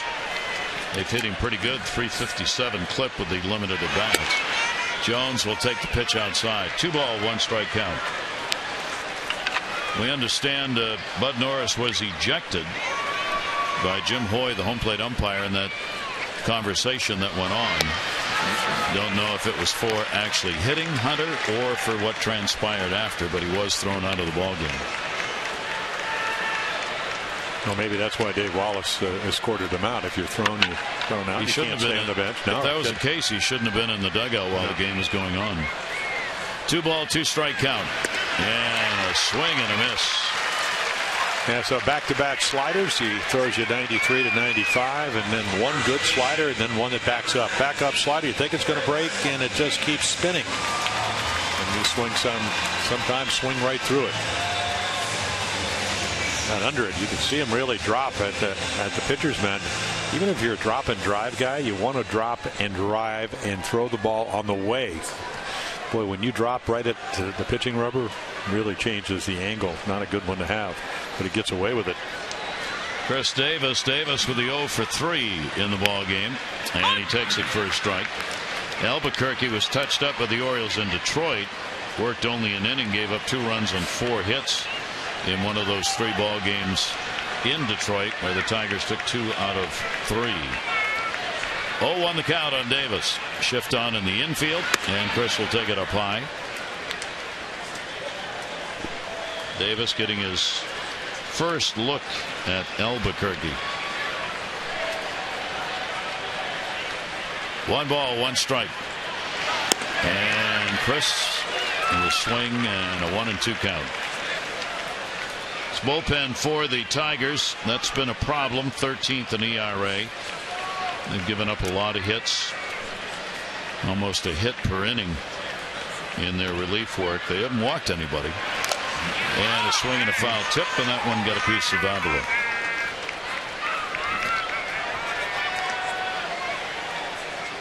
Yeah, another slider, and he's just able to stay alive, but when he hits it down, comes right up. That's why catchers so often keep that backhand behind their body, but when the swing's going, you bring it out to help catch the ball.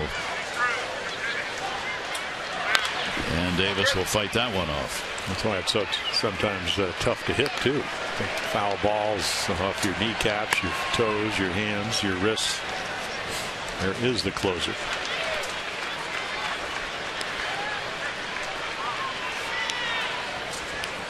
Tomorrow night, game 2, Ubaldo Jimenez and Drew Smiley. 6:30 O's extra, 7 o'clock the ball game. 1-2 delivery on the way to Davis, and it's up high. So the count goes to 2-2. Orioles need base runners here in the 8th inning. 2 down. Davis will take it, and it goes full. 3 balls and 2 strikes. Yeah, they're hoping they'll get the free pass.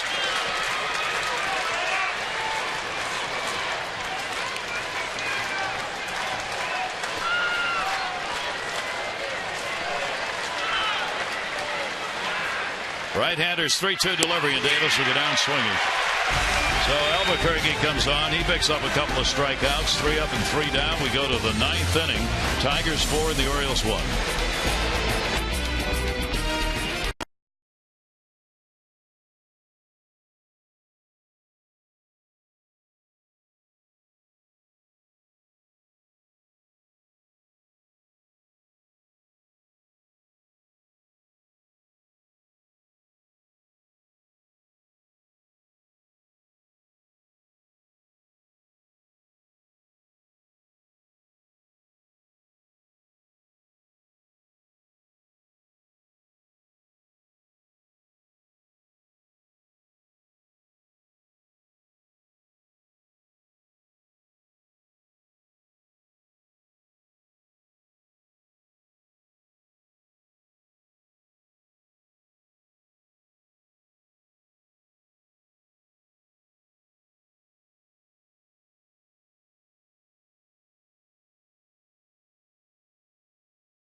Baseball on Masson, brought to you by Southwest Airlines. Find Southwest Airlines fares online only at southwest.com. And by Ocean City, Maryland. Put your vacation days to good use in Ocean City, Maryland. Book now at ococean.com. Gary Thorne and Jim Palmer with you here at Camden Yards. Delayed about a half an hour with the rain before we get the ball game started, but it has moved along. And the Tigers have the 4-1 lead. Preston Guillemette on the mound for the Orioles, just being called up today. He will work here in the top of the 9th inning. Martinez, Jackson, Castellanos. Martinez, single double, and he is flied out. So he has kept his numbers going against the Orioles. 300 hitter, lifetime. Pitch is in there for a strike. That's some interesting numbers from Baseball Reference today. I was just looking to see how going into 6 weeks the offenses were doing. They've been down around Major League Baseball for the last few years, and they're down again. Teams are averaging 8.5 hits a ball game. That's the lowest in 72. In innings 7, 8, and 9. Over the last 55 years, the worst averages in those years have occurred in each of the last 4 years. And this year's even worse, 240 average Major League batting average in innings 7, 8, and 9. Runner in scoring position numbers the worst since 1960, and the scoring average in a Major League ball game is the lowest since 1992. Yeah, home runs down at .88 per game, lowest since 1992. So where the numbers continue to fall offensively. Here's the 0-2 delivery on the way, and that'll be down the line in left field, out of play. So what, 154 games, 597 times where he didn't take a called strike. You know Victor Martinez will be swinging. And somehow continues to put the bat on the ball even when down. Here's the 0-2 delivery. Guillemette gets him! There you go. Lordy! Oh, called third strike. It's an epidemic. Twice in a week.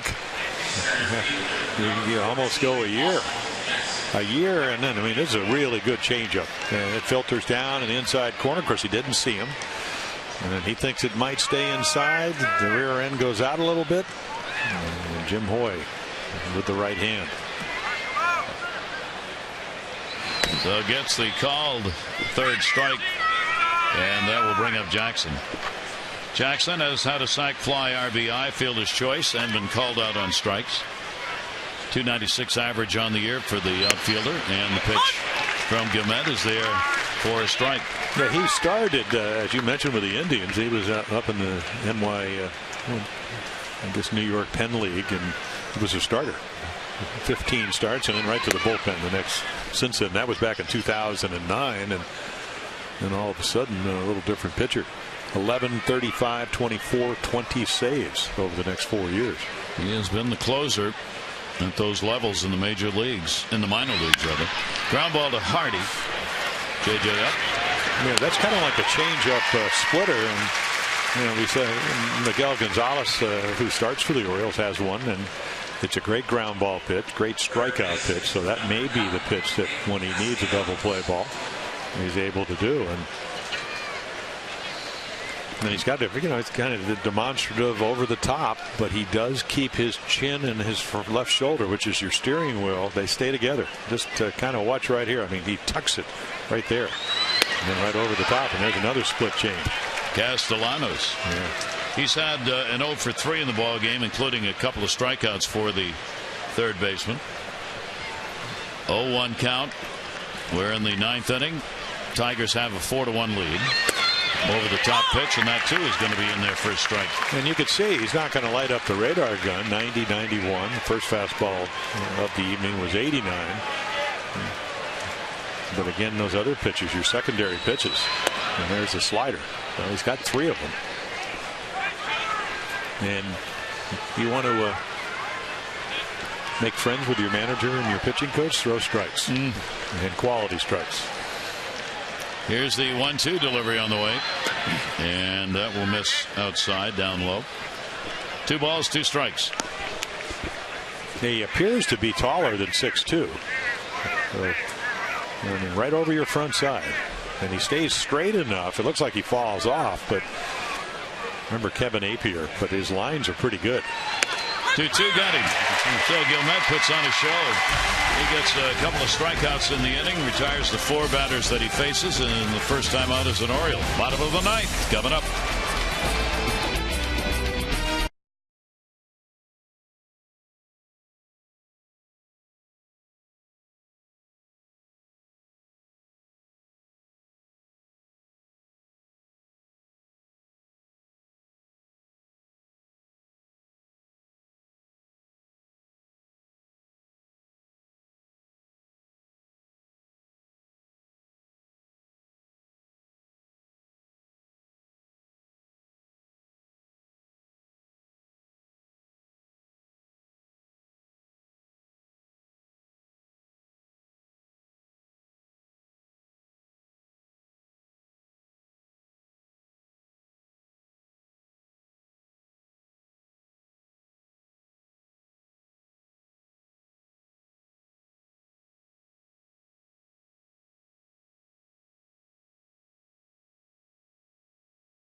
Well, Bud Norris pitched an outstanding ball game. Gave up a 2-run home run late in this ball game in that 8th inning.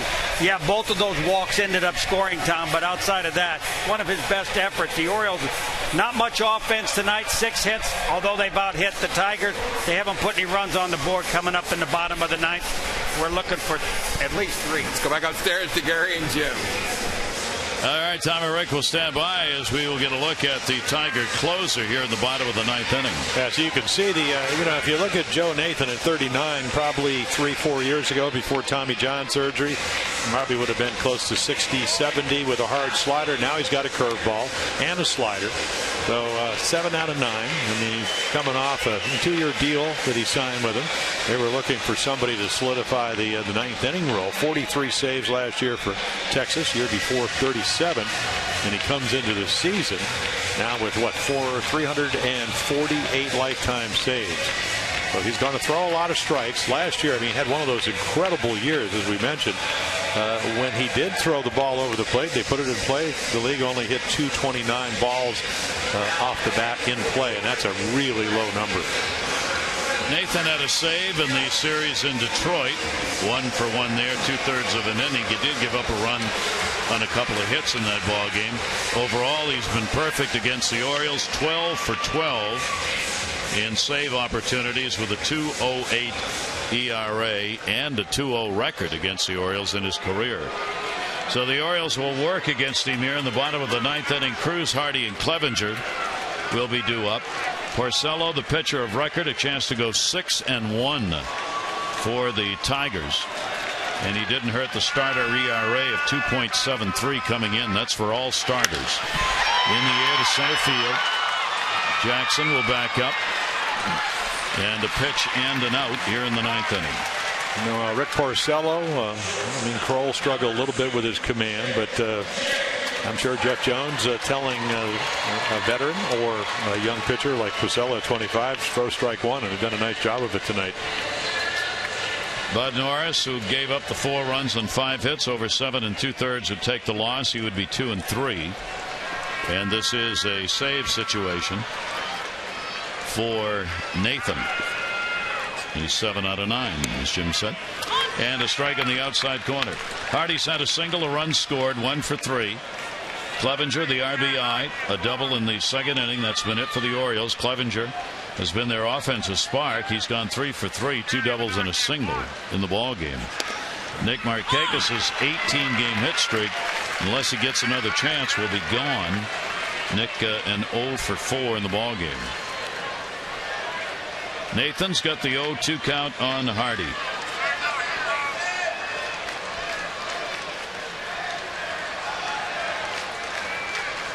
Right-hander's pitch, and that'll be in the dirt. Yeah, still one of the great trades. A.J. Pierzynski going from the Twins over to San Francisco, and then the Twins get Liriano and Nathan after he had been 12 and 4 out of the bullpen, 78 games, and that was back in 2003. And then he 44, 43, 47 saves. I mean, he became the back end of a very good Twins team. Set up outside on Hardy, the 1-2 delivery. That's where the ball went. Romine to Cabrera, and 2 down here in the bottom of the 9th. Yeah, he used to throw probably mid-90s. You know, so the fastball in the night, 91, but a little slider, located it well, and JJ off the end of the bat for the ground ball. All time for Nathan, the opponent batting average, believe it or not, is .202. Well, he can make some pitches. Oof. You know, a big guy. I mean, got to be 6'5", 6'6". Actually, they got him listed at 6'4", 230. So, but can you throw over your front side? And he does. Well, we'll go to left field off the bat of Clevenger, and this ball game is over.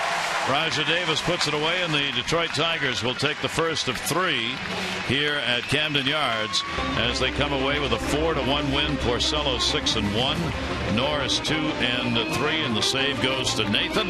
And game 2 will be coming up tomorrow. Ubaldo Jimenez takes the mound against Drew Smiley. Coverage at 6:30 on Masson with those extra presented by Geico, followed by our game action at 7. This has been a Masson presentation. Tom and Rick standing by. O's Extra, presented by PNC, is coming up right now. On behalf of Jim Palmer and all of our crew here at Camden.